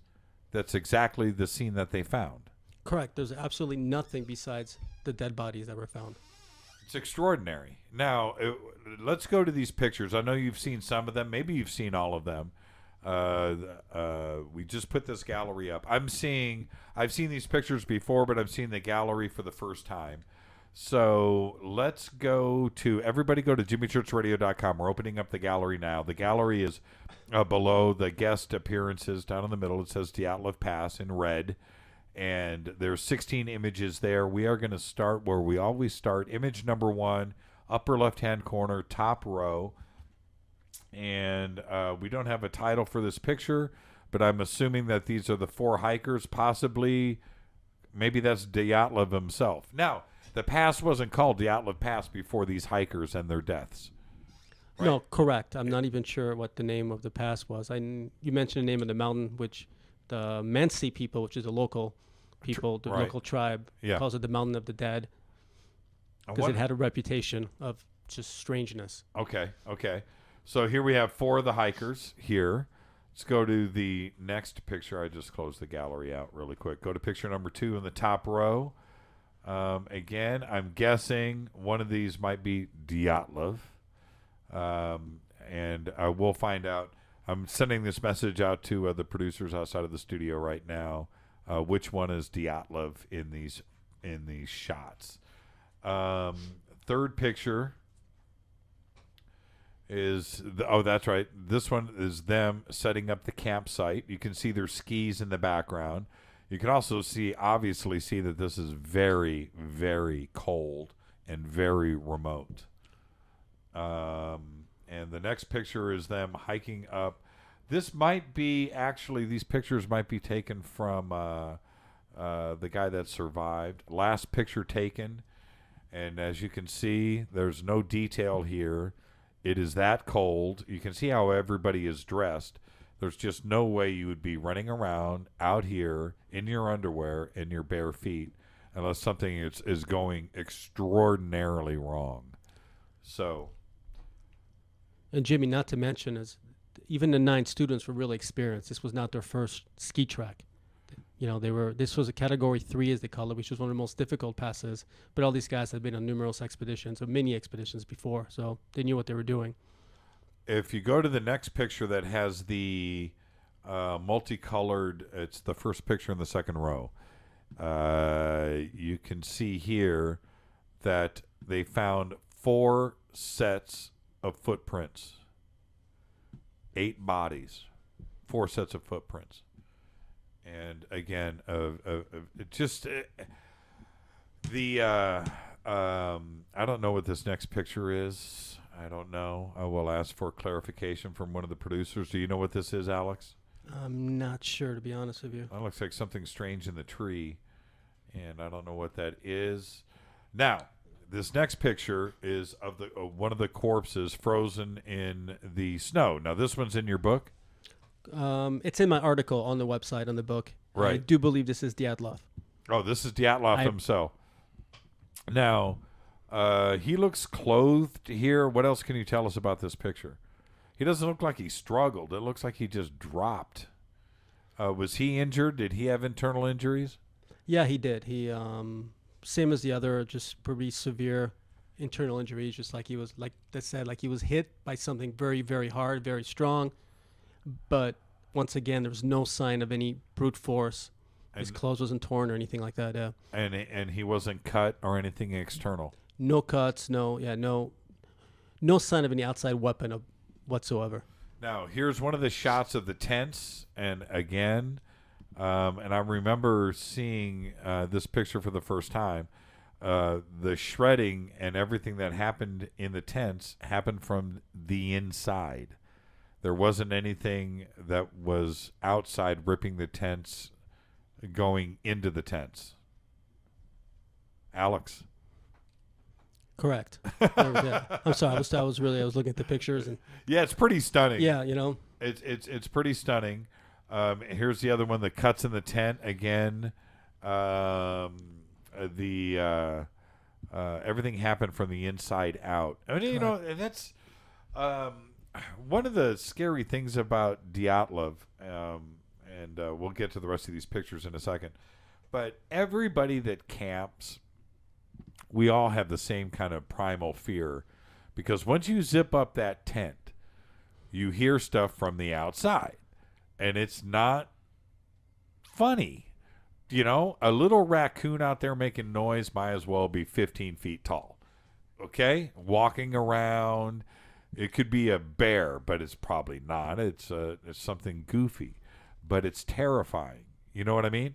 And when you hear this story about Dyatlov, it's every camper's nightmare, every hiker's nightmare. It's exactly what you're scared of. It's exactly why you trip once you zip up the tent and you close it down. You don't know what's moving around out there. That's part of the fun of camping. That's it. You get to sit and talk. Oh, what is that? What is that? What is that?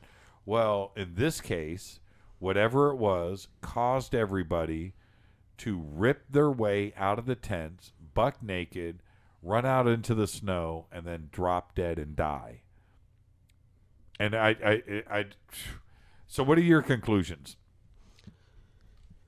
Well, first of all, they did see something, because in one of the tents, there's a little opening. Well, that was done from the inside of one of their knives of the opposite side from where they ran. It was just about what would have been an eye level if you were on your knees. So they were looking at something that was out there. So the opening was pretty high, so it could have been something in the sky or something, you know, that was coming down. I have no idea. So they did see something apparently before they ran. So when you say the opposite of what they ran, was the opening facing down the hill? No, facing up the hill, and they ran down the hill. Facing up the hill, and they ran down the hill. Yeah, small little slit for what we assume would be for the eyes. Okay, keep going. That's interesting. Yeah. So whatever they saw, apparently, they panicked. Obviously the danger was imminent, because they didn't, you know, as we said, they were half naked, and they put their shoes on, ran down the hill.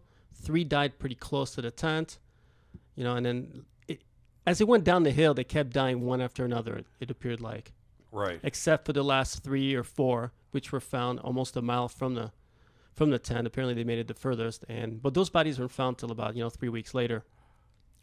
But those were the most interesting one, because this was the Ludmila woman, and she was the one that was found. Her eyes were missing, and her tongue was also missing from the body. And her picture is.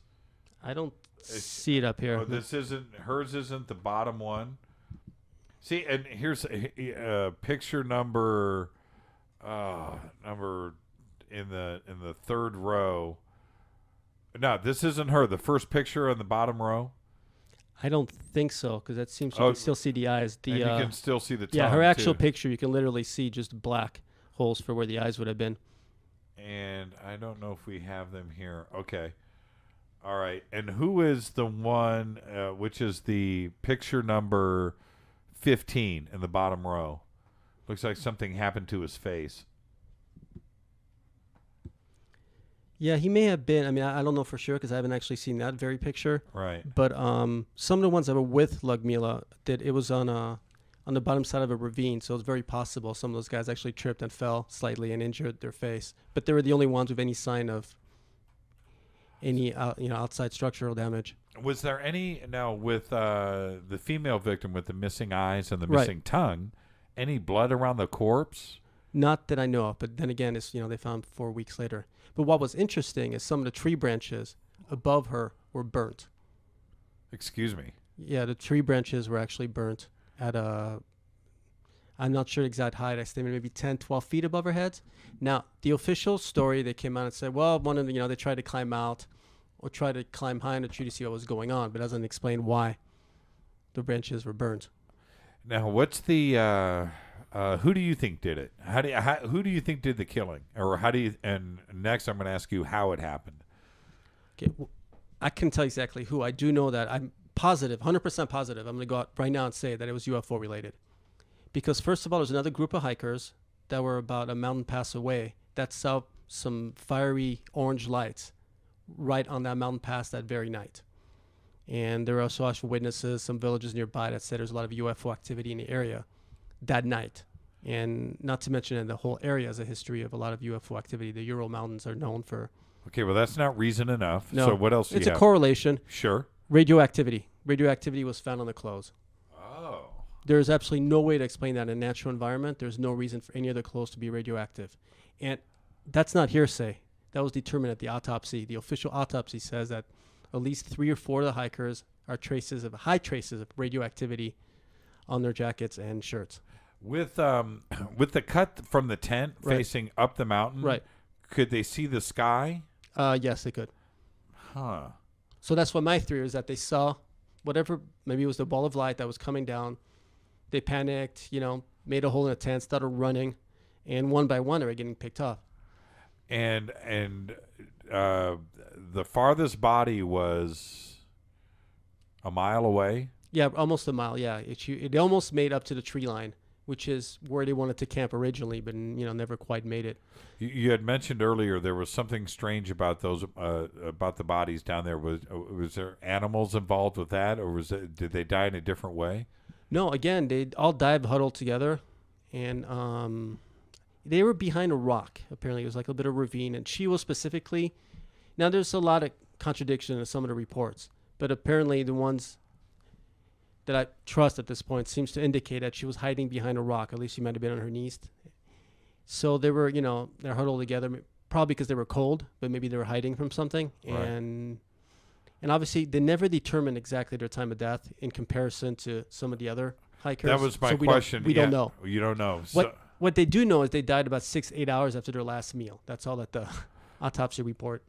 So, and do we know who was killed first, or we just don't? They don't know. We just assume that they were killed, one by one coming down the mountain, which was the assumption. But in the reality is we don't know, because we don't know what the cause of death stemmed from. So the bodies that were found closest to the tent, who was clothed and who wasn't?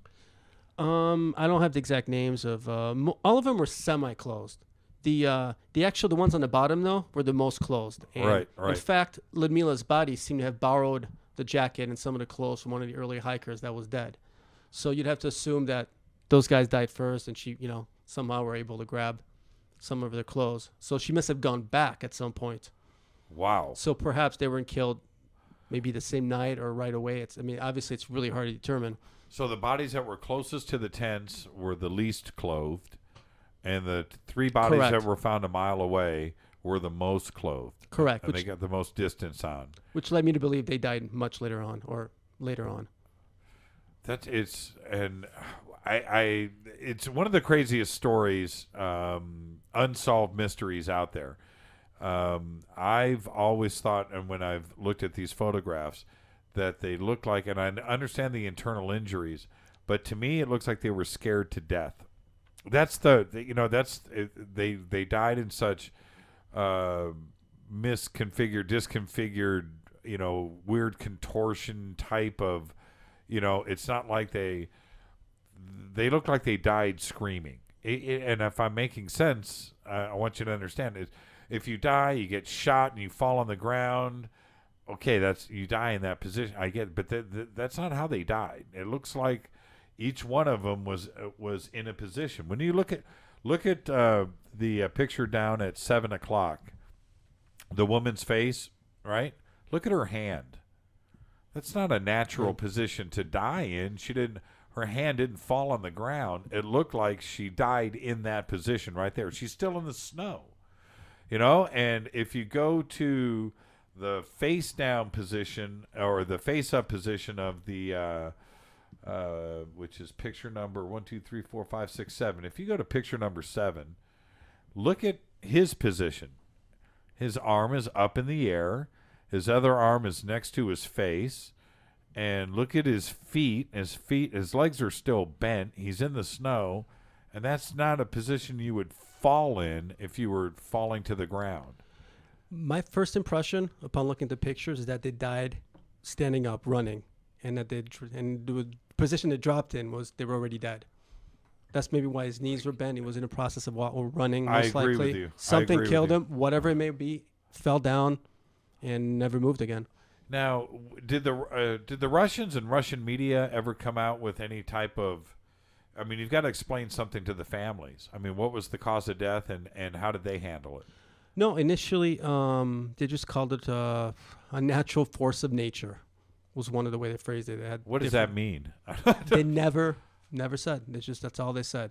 The police officer that actually was leading the party was told by some of the government officials to actually stay quiet on the matter.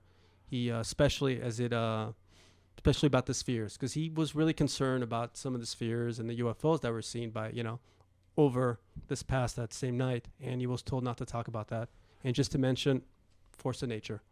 The bottom guy at the 5 o'clock position, bottom row, that's Dyatlov. Oh, okay.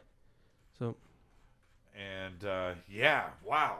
Any other reasons why you think it's UFO related? And I know that this was kind of speculated in the Russian press, and the first couple of times that I read about this story, it seems like they've let it go, but there was a UFO connection, or there were some theories behind it. So we have radiation, we have the sightings. Anything else? No, honestly, that's pretty much it. I mean, if it was just about the sightings, we're just dealing with a correlation, so maybe not, right? Right. But the fact that the radioactivity is impossible to explain.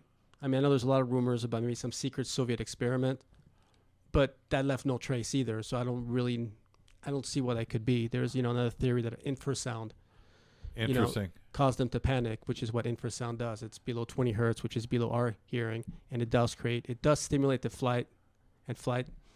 How far away is the Dead Mountain from population? I mean, is it isolated? And it's extremely isolated. Yeah. Do people go up there now? Can you go up there? Is there any?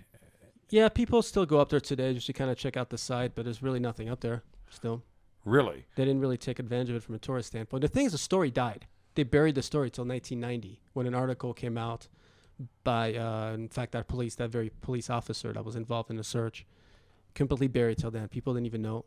Yeah, that was about the first time I read about it. It seems was like 1990, 91, 92. Yeah, right before the fall of the wall, it actually started coming out, and then more details started coming out post. I'm going to open up the phone lines right now. 323-825-5045 if you like to call in and ask Alex or Dale about Dyatlov Pass or anything else, or Malibu. 323-825-5045. Also, you can Skype in Fade to Black 14, all one word on Skype. All right, with that, let's I want to talk a little 9/11. Dale, where are you going? Nowhere. Just stretching out. Okay. 9/11, it's kind of an open-ended thing, and I'm only doing this because it seems to be a Twitter subject that people would like to talk about. So I'm willing to go there. And Dale, why do you think they want to bring this up? What have you been told?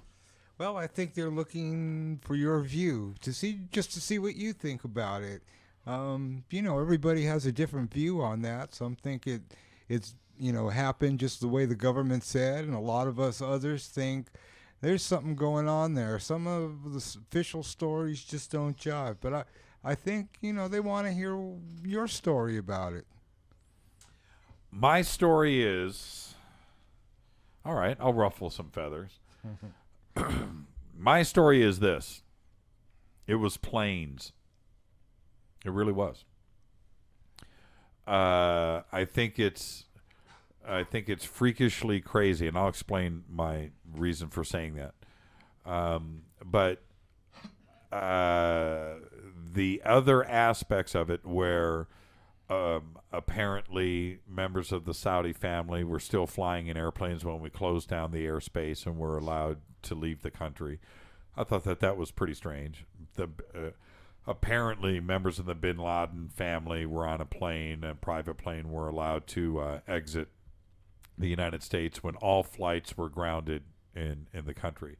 Why why the Bin Ladens and why the Saudi family, why they were allowed to leave when we didn't know anything about anything at that point.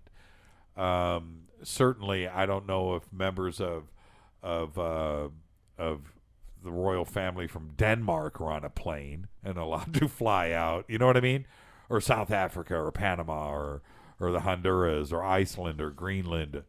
We have plenty of diplomats in this country and their families. Why weren't they on planes flying out?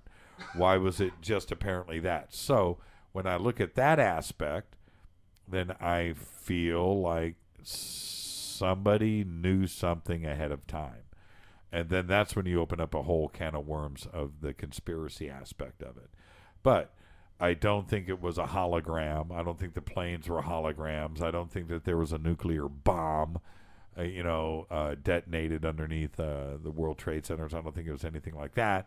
I don't think there was any private demolition that was brought in. No, it's too much work to do by too many people and too large of a conspiracy to cover up. Knowing in advance that some planes were going to be hijacked and possibly hit the World Trade Center, which was talked about by many people before. Plus the World Trade Centers, they already had that one, what was his name, Ramzi Youssef, or the guy that blew up the first bomb in the parking lot underneath. So you had that too as well. So you already knew that it was a target and they were looking at it. So that's not that hard to figure out. But can't we just stop and go, maybe it was just planes that hit those buildings and the government knew about it in advance and did nothing to stop it?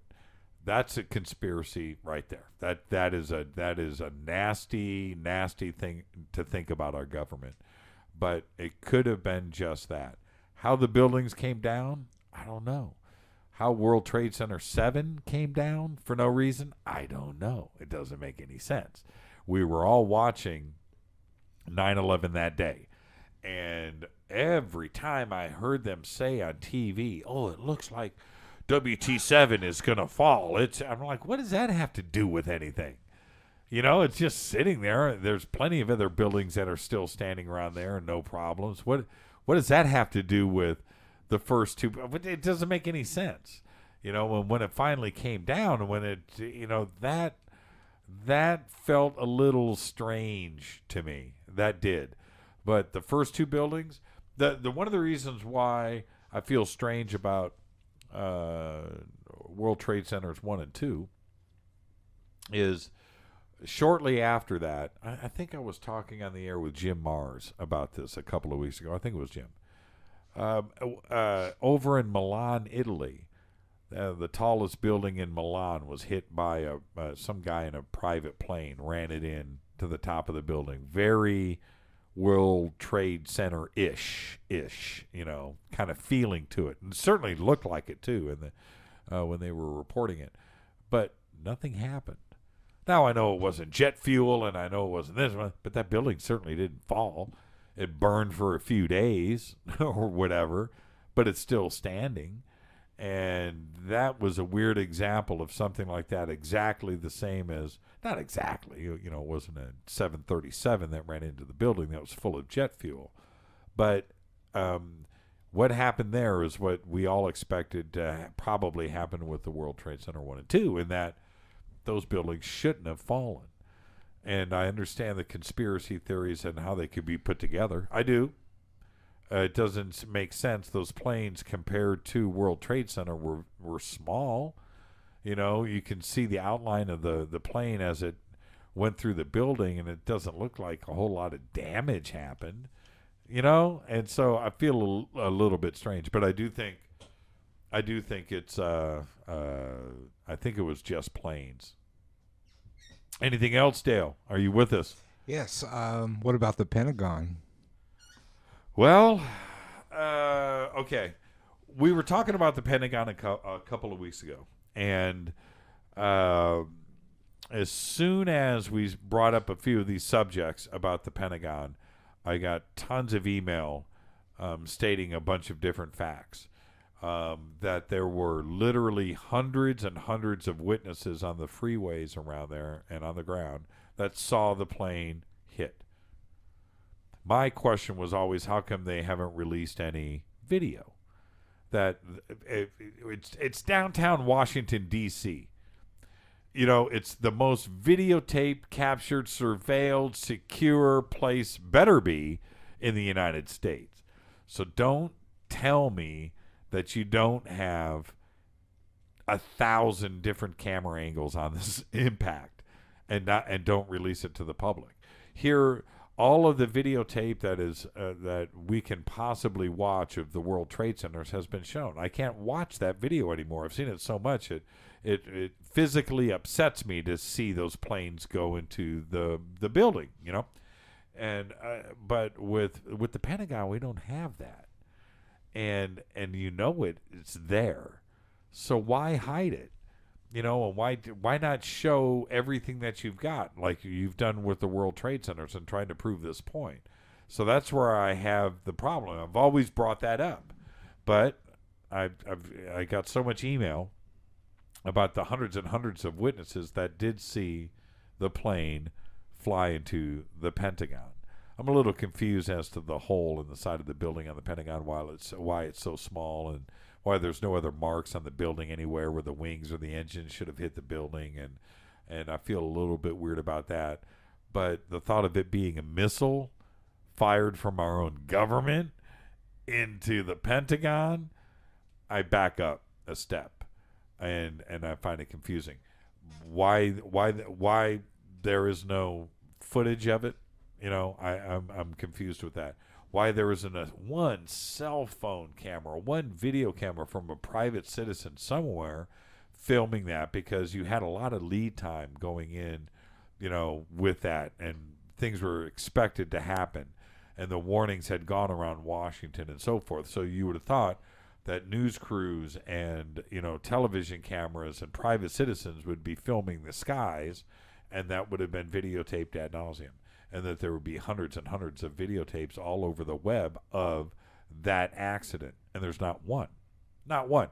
The only stupid side view, security camera shot, it's got 3 frames of something going through and impacting. That's all we've ever seen in the Pentagon. And I find that hard to believe. I don't know how they got it suppressed so fast, but they have. And when you go and you suppress something like that, there you go. So what else have you got, Dale? Not too much. Jason, can you add anything to this? Well, yeah, since we're talking about the Pentagon, there's a few interesting things. This is Jason Romero. This is Dale's son. Go ahead, Jason. Hi, everybody. From what I've read, there was somewhere along the lines of 89 surveillance videos captured of the Pentagon impact. And almost immediately after this happened, the FBI went around and confiscated all the videos and bullied a lot of the people with the videos, like the gas station owners and the hotel owners and everything like that. And like you said, to this day, we have nothing. We have 5 frames from a guard shack. Right. Well, let me ask you something, Jason. How old are you? I'm 23. 23. Yeah. So that makes you... wow. When were you born? I was born in 1990, and I was 11 when this happened. And I vividly remember the day walking down the stairs, and it was on TV. That's all I saw, and it was horrifying. Your generation, how does yourself and your generation look at 9/11 today? Do you guys think conspiracy, or do you think it was just, it was nothing, it was just planes? Well, unfortunately, I think my generation probably doesn't really care about it as much as they should. Me, myself, I think it's one of the biggest turning points in American history. A lot has changed in this country since that day. And, personally, I think that there's a lot more to it than we know. And hopefully someday we'll know a little bit more than, Why do you, when you say you don't think your generation cares as much as they probably should, what do you mean when you say that? Well, in the whole context of, just what my generation cares about. That's nowhere even on the radar. My generation doesn't really want to ask those kind of important questions. We're the Facebook, Instagram, Snapchat generation, and that sort of thing just really isn't important to us, which is, sad. Does do things like the Iraq War, the first one, 1991, which is when you were born, does that seem like ancient history to you guys? Do you guys talk about that or care about it? Not at all. I mean, for me, I vaguely remember it. I vaguely remember the Scud missiles and that sort of thing. I mean, I was 1-2 years old when that happened, but Right. I have a vague idea of that. But for the most part, I mean, it's never really even brought up. Once it's talked about in history class for a week, I mean, that's it.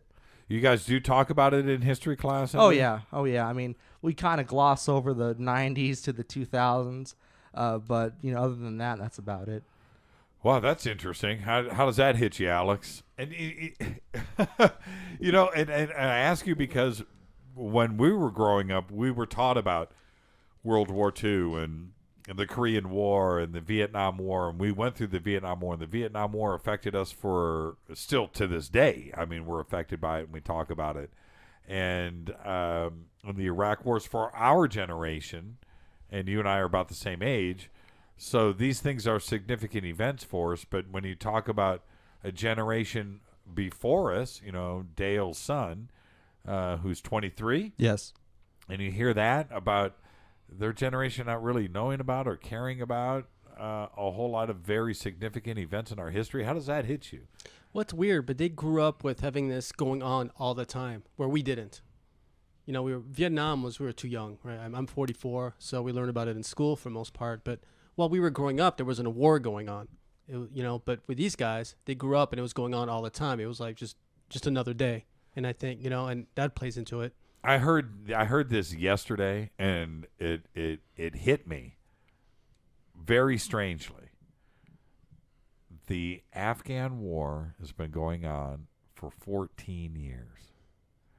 14 years. Now you stop and think about that for a second. World War II, 5 years. You know what I mean? Vietnam War, we were involved from sort of to heavily involved, so ended in 74, so maybe heavily involved for 6 years, but certainly we were out and it was done, it was over. The Afghan War is 14 years long. I don't know of anything. I don't think Rome had a campaign that lasted anywhere near that. You know what I mean? That's a crazy thought. 14 years. So you're right. More than half of his life, he's 23. So he's 9 years old when that war started. He's now 23, and we're still there. Yeah, I mean, think about it. There's kids in high school where their whole entire life we've been in war. It's it's just another day. Yeah, it's yeah. a very different paradigm than we were growing up. And we went through a pretty good stretch from, I'm going to guess, 74 when we pulled out to 1991. When we did when they invaded Kuwait. So that was a pretty good stretch of not really having anything go on. We had that little Panama thing, we had that little Grenada thing, but I don't think we were actually at war, right? Am I right? Yeah, it was. I mean, it was glossed over in the news almost. We were like, nothing's going to happen. Yeah. We knew back then. I mean, there's more.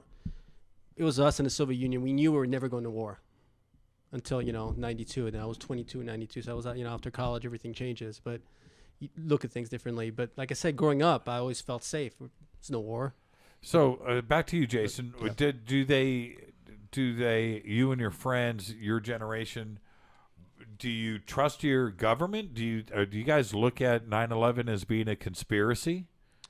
Yeah, I think the general idea of my generation anyways is that there's probably something more to it. And as far as trusting the government, I mean, now more than ever, that's at an all-time low with all the NSA stuff coming out and God knows what else. But I mean, trust in the government itself is at an all-time low. So when you're hanging out with your friends, you guys are out, whatever, and if this subject ever comes up and you talk about 9/11 being a conspiracy, you're not the weird guy? No, not at all.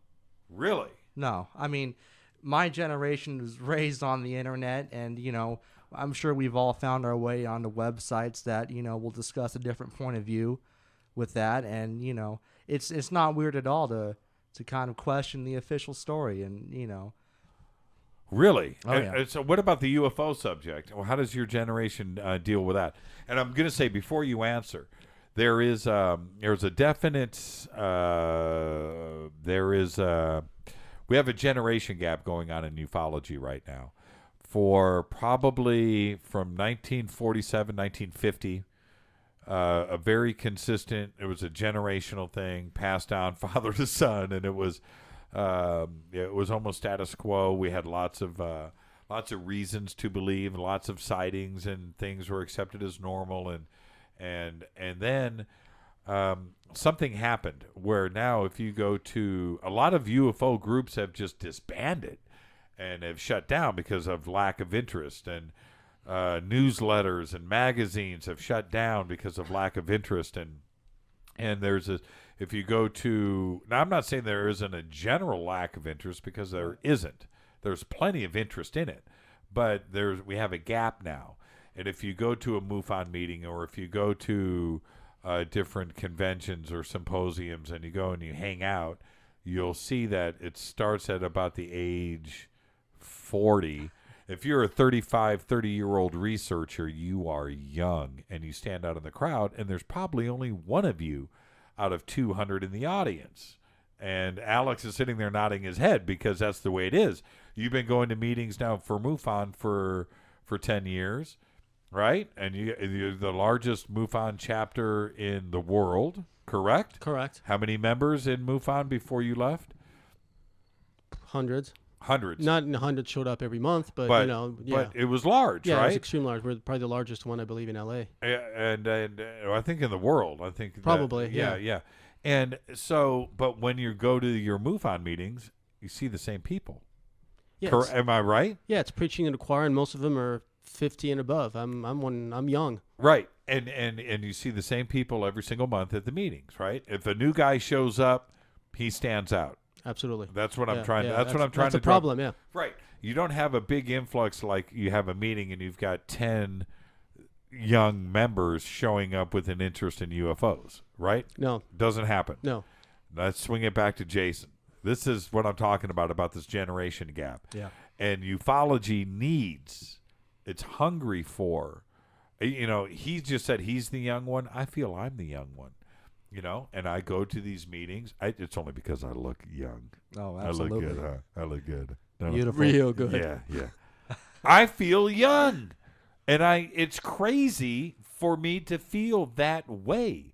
I should feel different, that I'm sort of new to most, it's a newer radio show, and, I'm a newer guy, and I haven't written 50 books and so forth. Okay, I get that. I should have that feeling. But I shouldn't have the feeling that I'm the young guy in the crowd, not at my age, So, Jason, how does your generation look at ufology? Well, I mean, like you said, and you made a good point earlier when you said that we kind of grew up in, war all of our lives. And I kind of feel it's the same way with UFOs. Maybe in that sense, since, the myths and legends and reports and stories of UFOs have kind of been around since we were born, maybe we kind of don't really pay attention because it's just kind of background noise for us at this point. But on the other side of the coin, though, maybe now more than ever, we're paying more attention to UFOs because, I mean, you got all kinds of UFO movies coming out every summer, hundreds of video games about UFOs. And I think the general awareness and interest of UFOs might be there, but I think the people that take it seriously and want to investigate it, that's where it kind of needs the help. And people want to look into it a lot further than just face value. Well, so then your generation then is kind of softened up then because there's so many blockbuster Hollywood alien invasion movies coming in. You're not you're desensitized to the issue, and where you accept that as the status quo and it's not that big of a deal. Yeah, I mean, all my friends play a video game where the goal is just to go around killing aliens. And I mean, 50 years ago, I mean, that was kind of unheard of. And like I think my dad said that, if you were to talk about any kind of aliens or UFOs, you were kind of deemed crazy. But now it's such a commonplace in our culture, and my generation has grew up with it, that, you know, maybe it's not as shocking to us as maybe it once was. I'm going to ask you a couple other questions for a second, but something just came to mind. You guys ever play the video game? I have it downstairs. Kill All Humans? Oh, yeah, yeah. You played that? Yeah. You played that, Dale? No. Okay. It's you are in a flying saucer killing humans. And it is the coolest. It's like a 50s or 60s sci-fi movie. And so you got the classic flying saucer. The aliens look like straight out of Mars Attacks, you know, with the domed hats and the whole thing and the cool laser gun. But it's your gig. It's not Kill All Aliens. That's not what this game is called. It's called Kill All Humans, and is the exact opposite. And it is a crazily fun, addictive game. And yes, I have played the death out of that. You fly all over San Francisco, man, going down into the park there, Golden Gate Park. Yes. Yeah, it's pretty cool. All right, so, but yeah, like the game that, like you were saying. Yeah. And so here comes a game called Kill All Humans that, man, if that game would have come out, you know, in the 60s, you know, I realize it's a video game, but just for the title of a book, or that aspect of looking at things is crazy. But they come out with a video game like that, which was a huge seller, very successful game. I bought it. Your generation bought it and enjoyed it and didn't think anything of it. Right. And, you know, and to kind of almost contradict what I say, you know, maybe now the interest in aliens and UFOs is bigger than ever because, you know, back in the 50s or 60s, you know, you had a few people that kind of took interest into it, but now it's on everybody's minds, and shows like, you know, all over the Discovery Channel and YouTube channels and that are just dedicated to UFO sightings that millions of people watch, whereas, you know, even just 5 to 10 years ago didn't even exist. Have you ever seen a UFO?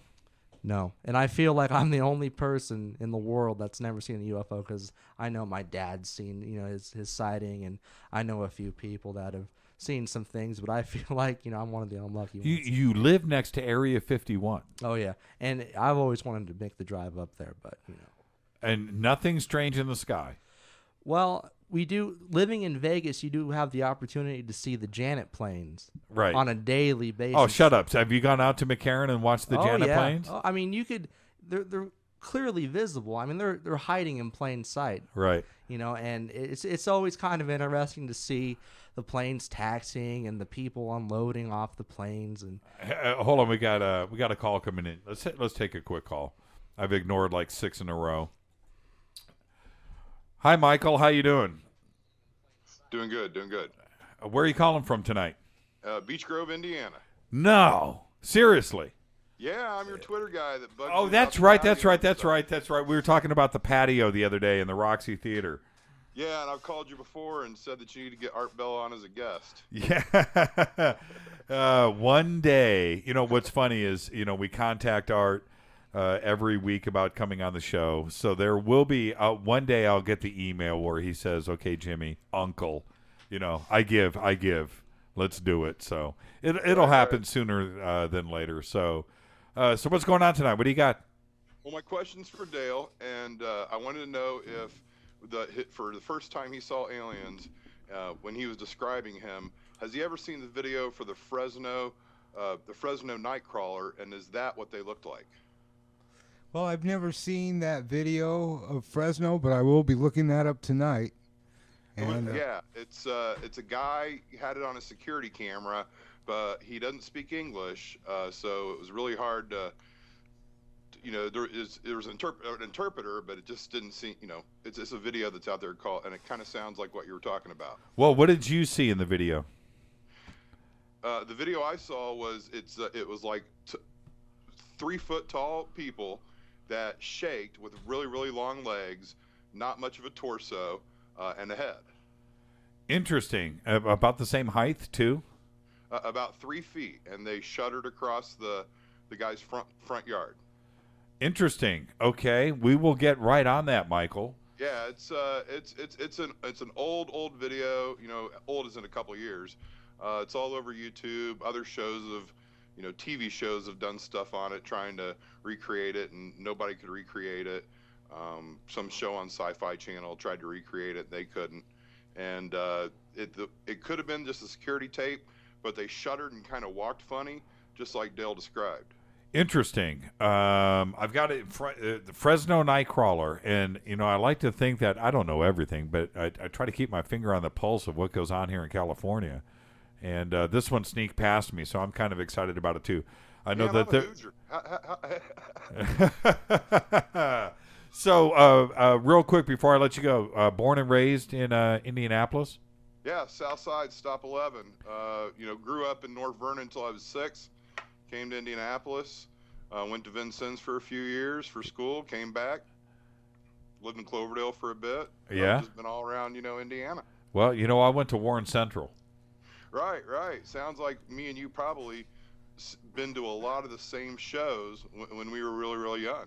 Well, you know, I just miss Indianapolis. I miss the culture there. I've got a lot of friends there, and, you know, Beech Grove, that whole area is really cool too. But, you know, Cumberland.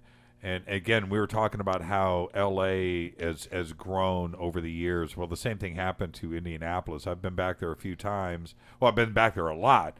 But the last time I was there was probably 2001, 2002, right in that area. And it blew my mind how the East Side has expanded out, you know, because 38th and Midhofer, 25th and Midhofer, that area, and there's people listening to me right now that know exactly what I'm talking about.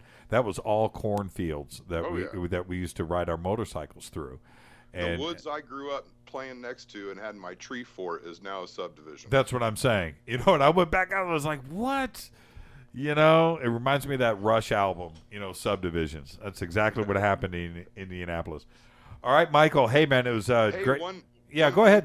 About Indiana, did you know Erie Vaughn? It's just, you know, Indiana's not really known for a lot of famous people living here, but Erie Vaughn from Sam Hain and Danzig is living in Trafalgar, Indiana now. Is that right? Well, you know, well, see, a lot of people don't associate a few things with Indiana. They normally think of you know, Peyton Manning, or Johnny Cougar, right? They think we burn our trash and lick tractors. Yeah, exactly. And the other night I was watching Kenny Aronoff on TV, and you know, and I'm just thinking, you know, so many great people and great players and actors have come out of Indiana, and they just think it's you know, it's Larry Bird, cornfields, and you know, they don't even talk about the Indy 500 anymore. It's kind of strange. But yeah, that's one of the best things every year, every month of May. I mean, I've gone to that since I was a kid. My family has had tickets since before I was even born, and I don't pay attention to racing all year long, but that's an event, man. Yeah, exactly. My first was 1973. I think was the first year I went to the race. 73. 74, I remember Bobby Unser won. 73 was Gordon Johncock, I believe he won. And 72 was Johnny Rutherford. And you know what? The fact that I know this off the top of my head is embarrassing. Hey, Michael, you have a great night, man. Hey, ask Dale if he's had a chance to look at that video since we were talking, and if that's it. Yeah. Are you looking at it, Dale? Well, I did favorite your tweet, but Jimmy has banned me from banging on my keyboard. Okay, I'll turn off your microphone, and now you can go ahead and do it. Dale, search for it. It's called Fresno Nightcrawler. Fresno Nightcrawler. Okay, thank you, Michael. Okay. Michael, you have a good night. Keep listening, and we'll get Dale's reaction here in a little bit. Thank you. Have a good night, man. Go Big Red. All right. That phone lines are open, by the way. 818 323 825 5045 323 825 5045. And the producers are telling me right now, you've got to have your caller ID on, or we don't pick up the phone. No unknown callers here, man. Just don't do it. I don't. It's kind of funny, huh? So, yeah, I want to see this Nightcrawler video. All right. Let's go to... Jason, I want to switch over to you again really quick, if you don't mind. So, you, back with the Malibu discovery, you had a lot to do with this in assisting your father in this. Yeah. So rather than just have some general question or anything, what did you see first, and which image did you see first, and what were you thinking, and then how did you know what step to take next? Well, my dad had been working with you for a few months at this point, and just one night he was working on the computer and he says, "Hey, Jason, come check this out." And so I go over and take a look, and he has the, now it's iconic, underwater shot looking straight at it. And I mean, immediately you think, what the heck is this? I mean, there's something more to this. And like you guys mentioned earlier, there's some kind of like a Greek column look to it. A lot more than what meets the eye.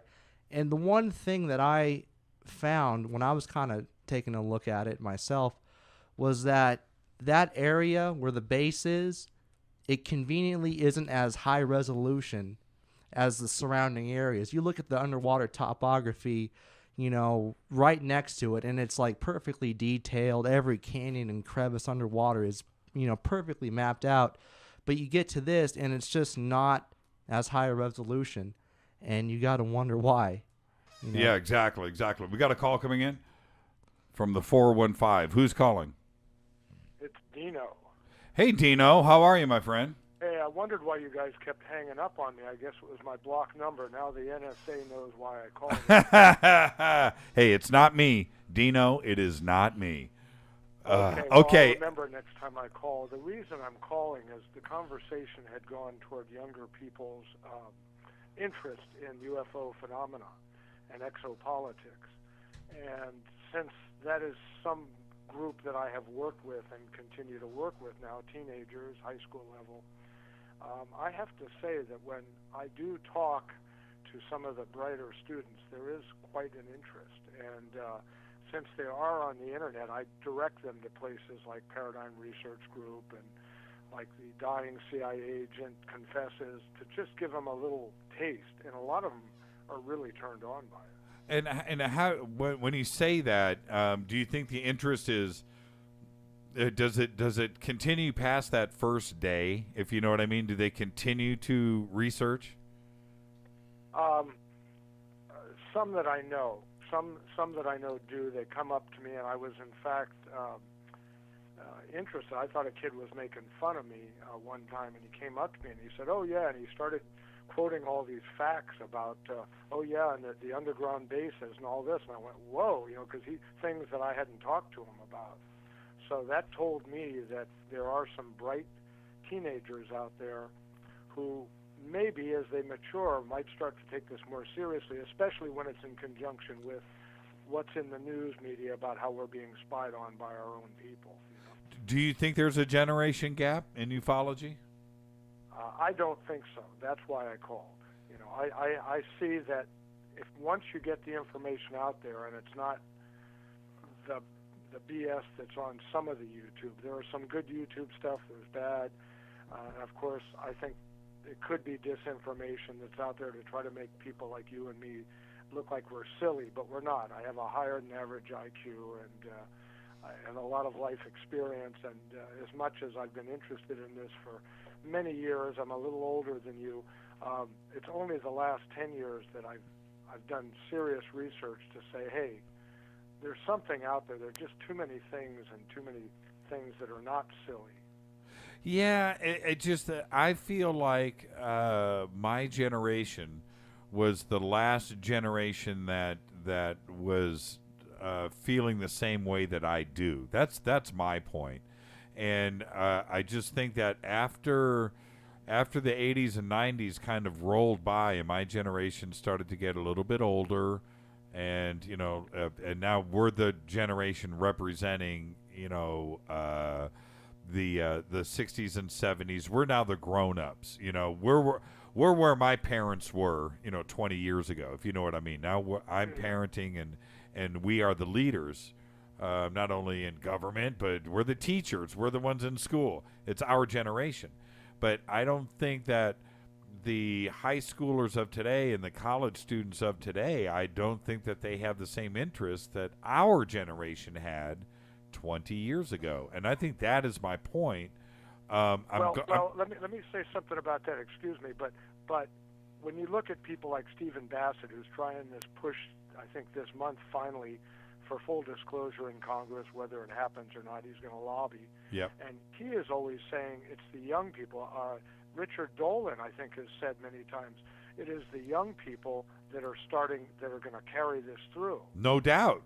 We need the young people are the ones that are going to carry it through, but we need them. It's a statement. It's kind of a generalized statement, Dino, if you think about it. Of course, that's exactly what I'm saying too. We need them, but we don't have them. I think Richard would have followed up with that. Richard and I talked about this very subject, and I think it's on the show that we did together. I'm pretty sure we talked about it, but I really feel that Richard, and I said this to Richard directly, as old as he is, we look at him as being the young guy, and he's not young, and I asked him how that feels. You're the young guy in this industry, and you're the one that we look to for answers. But how does it feel to be like, you're the new guy. You're writing the new books. You're writing the fresh ideas. You're having this fresh. You're the new guy, and that's kind of a weird feeling. He's not 22. You know what I mean, Dino? Yeah, I know it, and maybe I kind of get your point. I mean, because of what happened in Vietnam and because of Watergate, those are the things that made me believe that, yes, there could be, well, I hate using the word conspiracies, no, but there could be something to it, because I have never seen a UFO, nor have I ever seen anybody I thought was an alien, and yet I've met Whitley Strieber personally. I've met Travis Walton personally. Right. I've talked to people who have told me they've seen things out in the Sierras. And I remember when I was a young kid, my parents were divorced, and I would go up to Northern California to my dad a ranch. And we had a summer where we were running cattle up in the Sierras, and he said, there are some old-timers in town that'll start a fight with you. And he thought it was pretty funny. They were two old prospectors. This was back in the early 60s. And he said, they'll start a fight with you if you ask them about aliens, because they apparently, back in the late 50s, were camped out, doing their prospecting up in the Sierras in Northern California. And he said that they saw a light, and they looked out. They were sleeping one night, and they looked over this ridge, and there were this UFO had landed near a creek, and a bunch of little guys with big heads got out and took buckets of water from the creek, climbed back in, and took off. Right. And everybody made fun of them for years. Right. So I thought nothing of it. I thought spooky story. But as I've grown older and I've seen, back to our point here, and I've seen, what the government, and maybe it's not the government. Now, believe me, I had an uncle on Omaha Beach who survived, okay? And I'm not usually into this kind of stuff, but even he told me things that go on in the Army, So it makes me wonder. That's what brought me to it, and young people are brought to it, I think, if they're not brought to it by having lived through the conspiracies of whatever 9/11 may or may not be, they are inspired by the fact that there is so much electronic media, and they realize that if we read things are happening every day. We have cloaking devices they're keeping from us. We have zero-point energy that apparently is being kept from us. That's right. We even have technologies that are not as exotic that are being kept from us by the oil companies. That's right. You're right. Correct and correct. Hey, Dino, what do you consider, since this is the seems to be the topic tonight, what do you consider your generation? Are you from the 60s or 70s? What best? I'm a baby boomer, but what do they call us? The Jefferson Airplane used to say we were the firstborn atomic generation. Okay, you just said the key word there, Jefferson Starship, or did you say airplane? Airplane. Okay, see that there you go. That's your generation. Me, I'm looking here at Twitter, and the question just came in. What do you consider your generation, Jimmy? I'm 33, and I consider myself more of Jason's generation. That's what the tweet said. I didn't say You're that. 33. I thought No, that's what the tweeter said. No. Okay. No. I'm 50. I'm 50. And I definitely consider myself a child of the 80s, and I think that most of my influence came from there. I was a little bit too young and stupid in the 70s to have that affect me, although I had a lot of fun. But I would definitely say I'm a kind of a Van Halen. I'm kind of that generation of MTVers, and so I'm a child of the 80s, even though I was born in 1963, but I don't remember the 60s. I do remember, but that didn't affect me.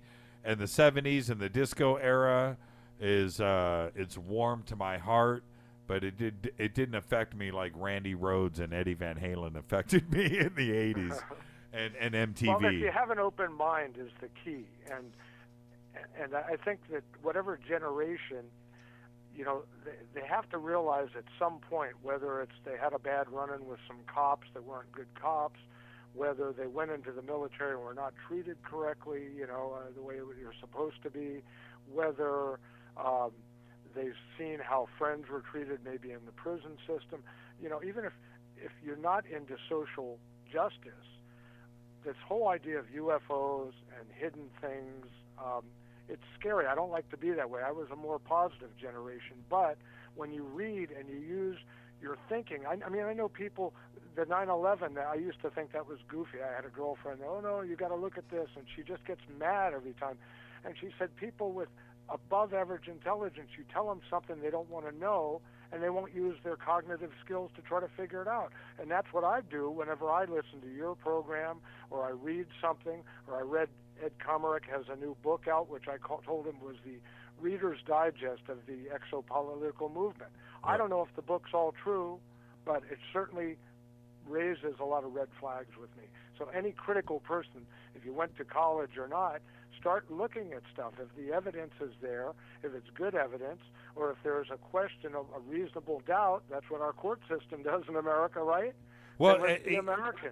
Dino, I say this all the time, and by the way, Dino and I exchange email all week long. And Dino, I love your email. But anyway, that raises the best point of all, which is everybody needs to remain skeptical. You got to, no matter what it is. I don't care if it's about your boss telling you you're going to get a promotion. Stay skeptical, brother.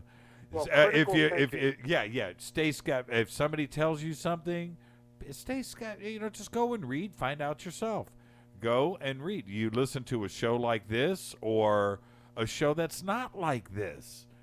Stay skeptical. Go and read and find out for yourself. Just like this whole Malibu base, you can't. It's fantastic. It's interesting, but you got to remain skeptical. I'm skeptical. That's why I wanted to ask you on that subject, Jimmy. I think I sent an email a couple of weeks ago. I saw something on YouTube when I searched it because it started really blowing up a couple of weeks ago, and there were apparently some woman. She shows a video that's about 4 or 5 minutes long where she's got someone talking in the background, and she goes, "I'm in," and she went inside looking out from that base. And I don't understand. Maybe someone could explain how Google works. How can, if no one's been there, how can we go down under the water with Google and look out? That's an anomaly in such that when you there are sometimes when you're in a video game, you remember you're in a digital world. So sometimes you can go in a video game and walk through a wall or walk behind a wall that's not even supposed to be there and look out from the other side. It's kind of like that. You're in the digital world. It doesn't mean that that's not an actual view. It doesn't necessarily mean that. No. Okay? It just means that it's a mistake. Quite possibly it's just a digital artifact in the 3D imaging that allows you to go behind that pillar and look out.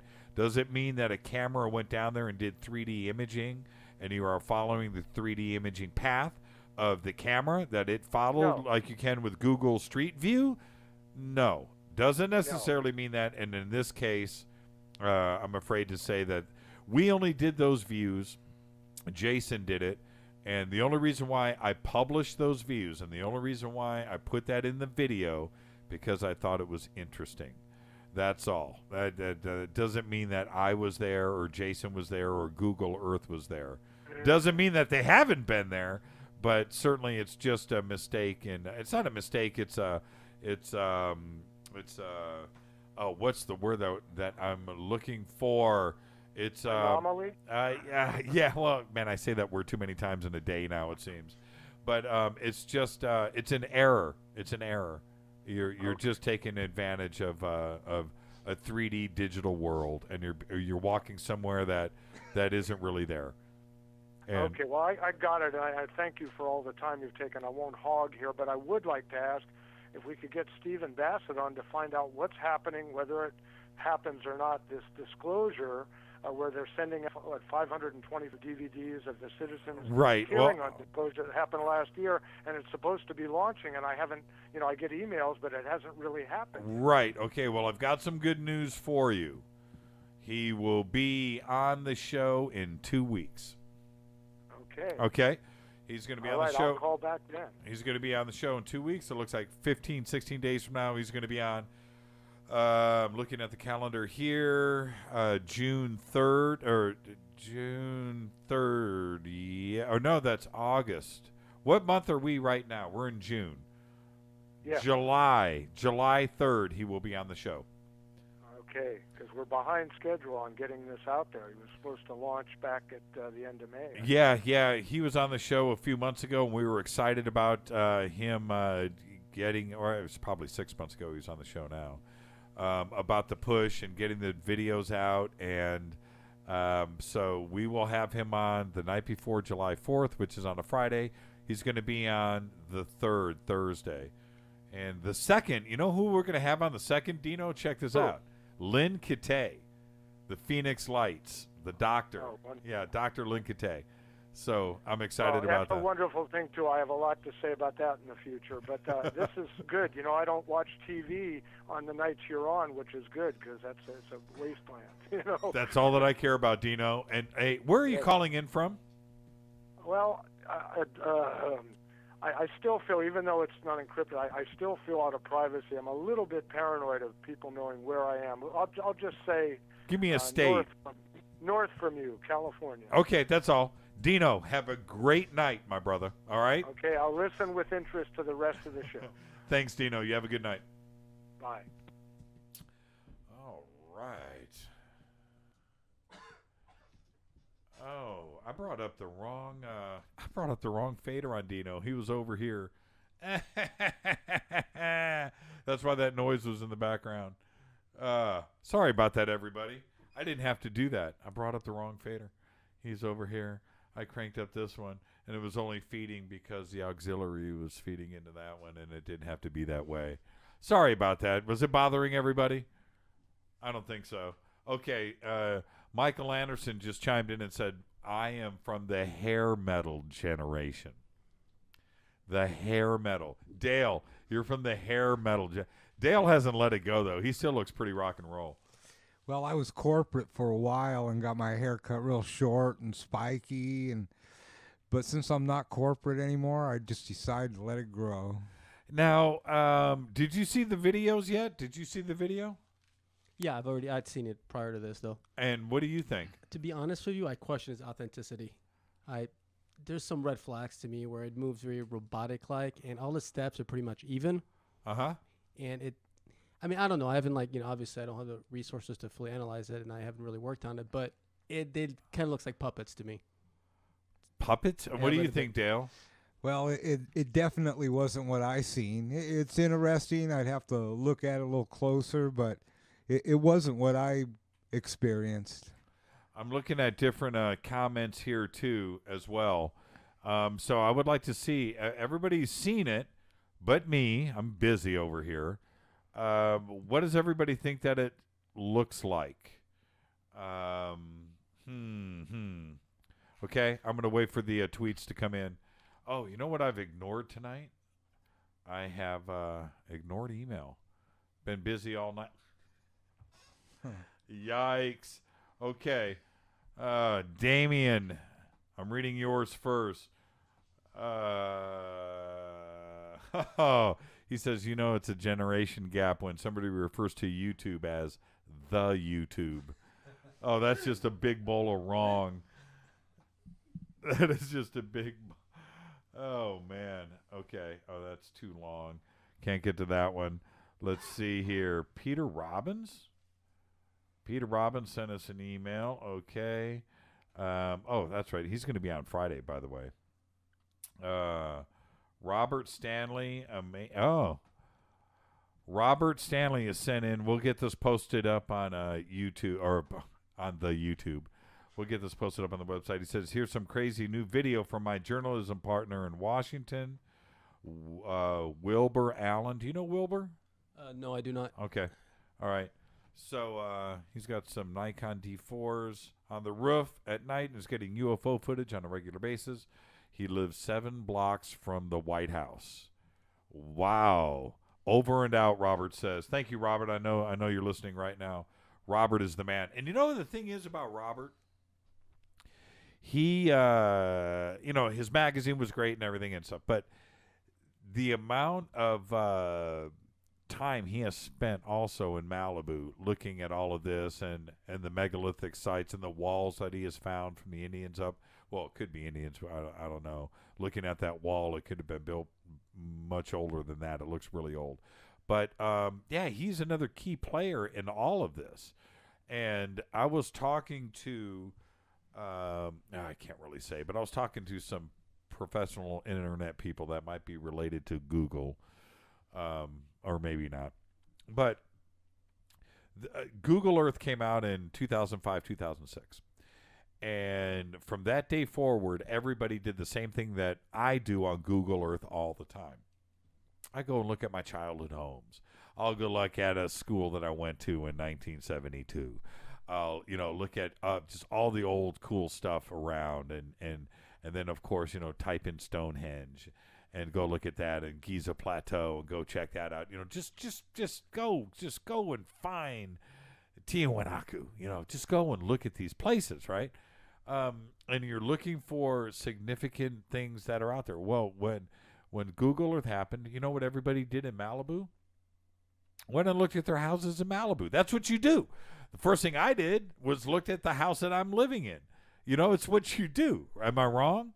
So how many tens of thousands of people up and down the Malibu coast went and looked up and down the beach and saw this anomaly out there and didn't react? Robert Stanley was one of the first to, well, I can't say one of the first. I can't say for sure, but he was one of the people that reacted to that anomaly out there.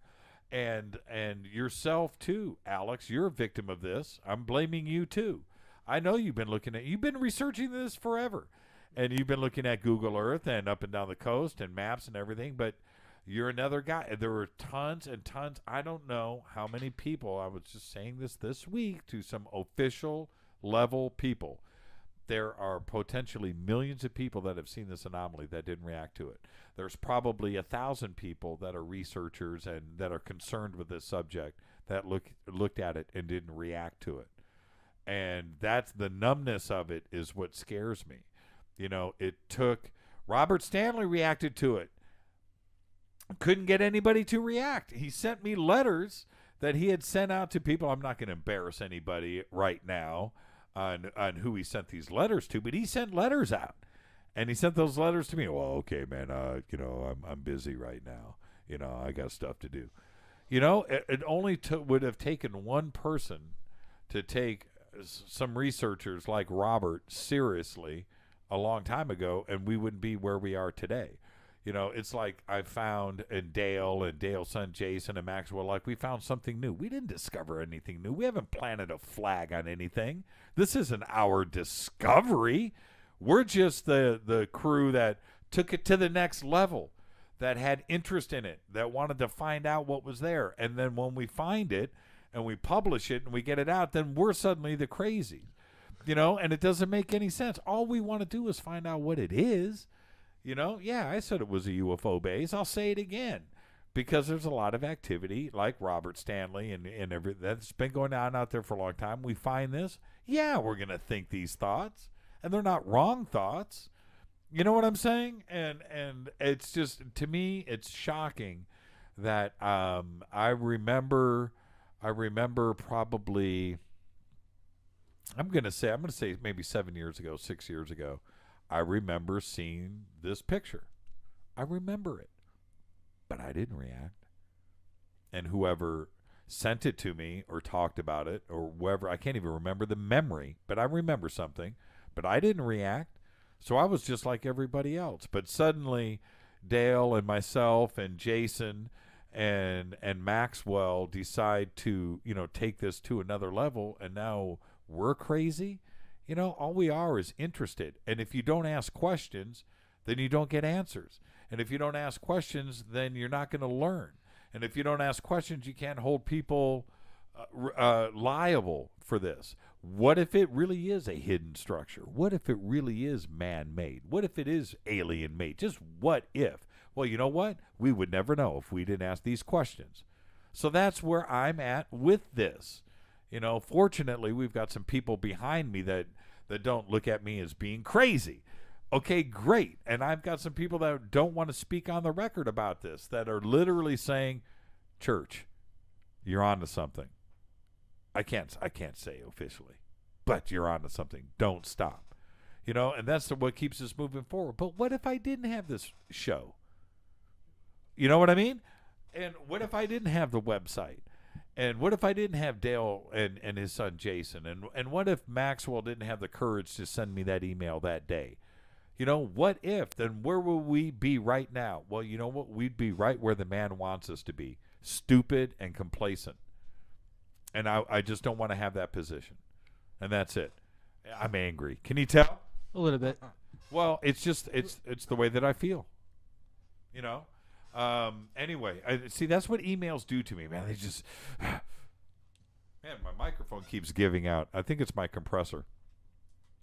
Is it cutting out over there? Can you hear me die? Yeah, no, I'm good. Yeah, I can hear you. No, can you hear it cut out? No, not at all. Okay, then I think it's me. You're all good. Really? Yeah. It's my brain.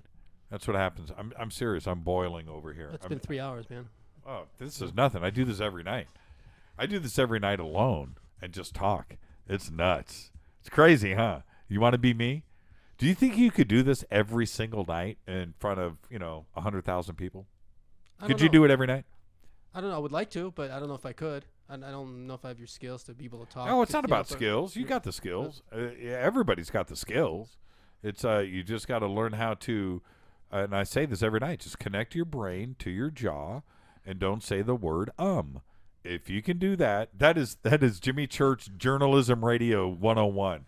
I could charge people $5,000 to take classes from me, and they would come in, they would sit down. Okay, Church, teach us something. Okay, this is it.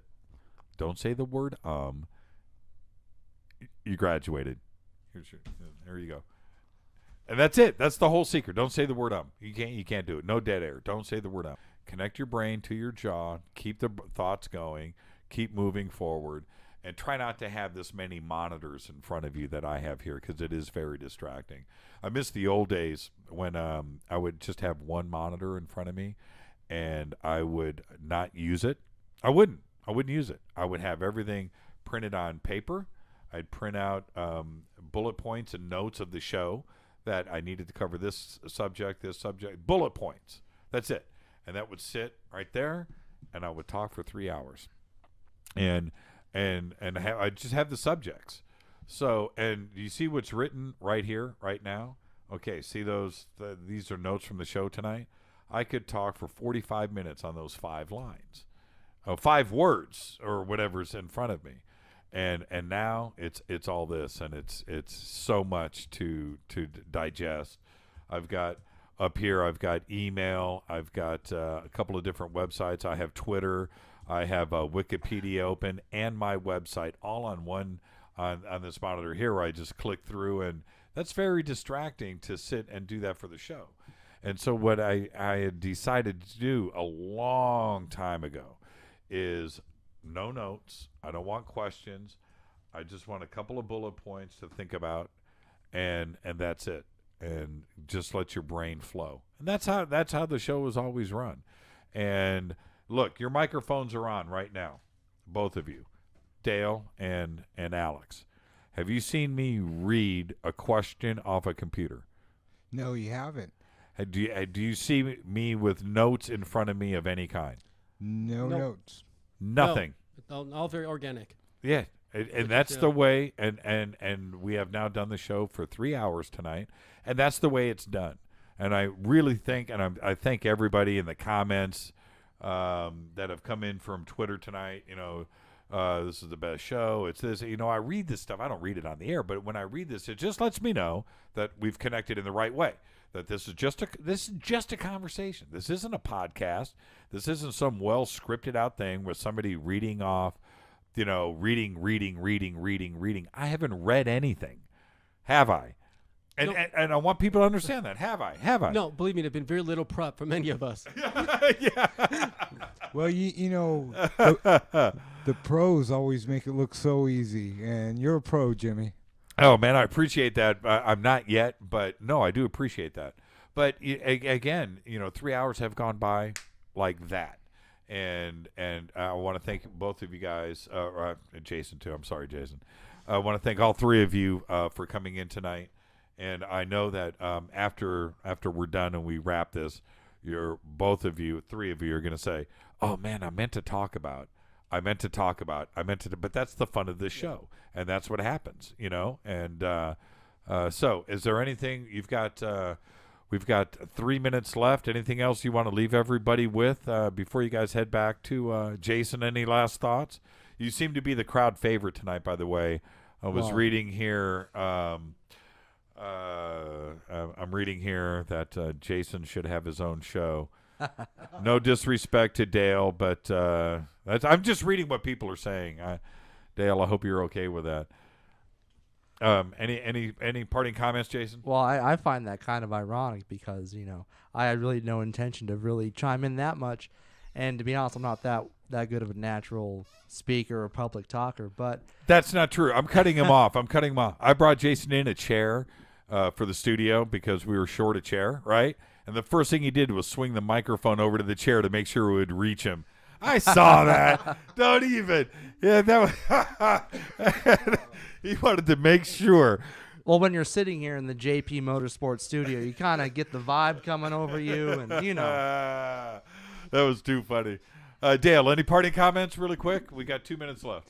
Just want to say hello to all my fellow Twitter people out there. It's a lot of fun when you all join in, and I hope I proudly represented you tonight. Oh, and I also wanted to say get well to Jenna, and you know who you are.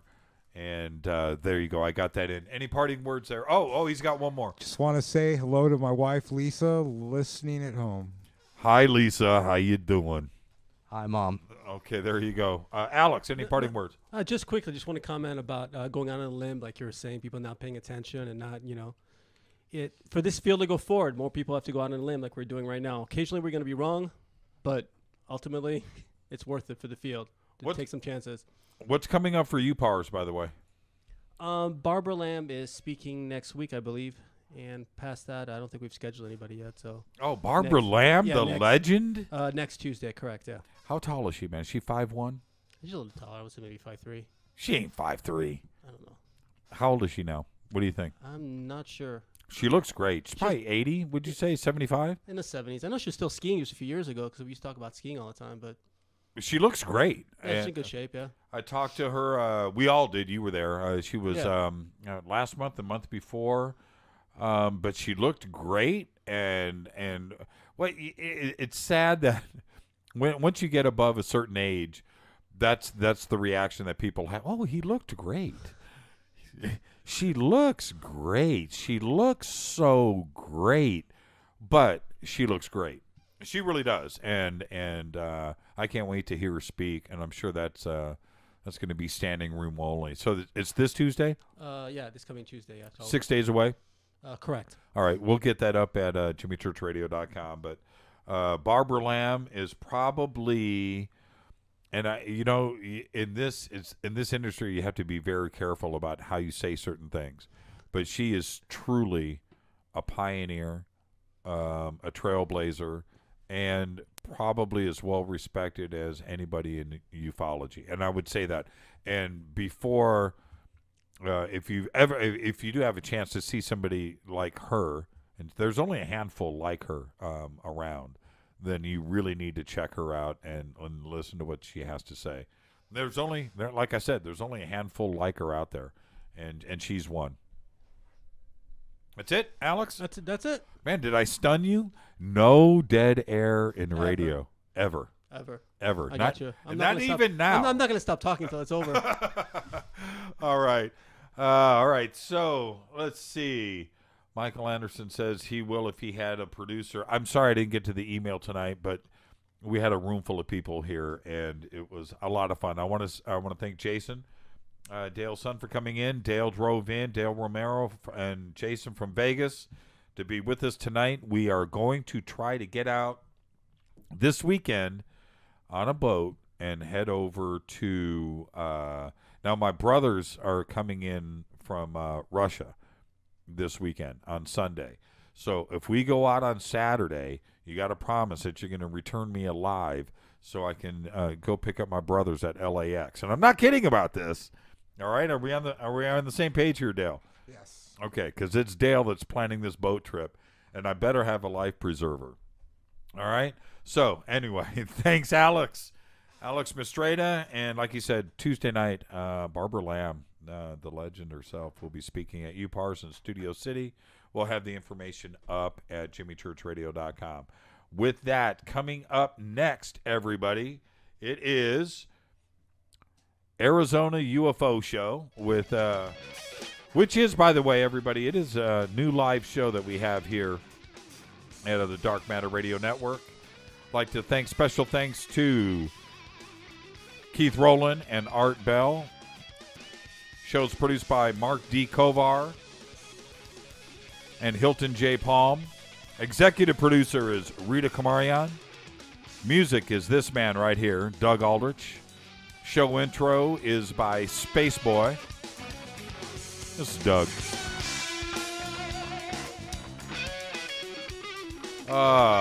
Tomorrow night, the John Teeter special with Larry Haber, followed by Freeman in the second half of the show. And Friday night, Larry Warren and Peter Robbins. It's Larry Warren's show, Friday the 13th, Ronnie James Dio night. Larry promised me a very dark Friday the 13th. Everybody be safe. I'll see you tomorrow night. This is Faded Black. I'm your host, Jimmy Church, and I am out of here.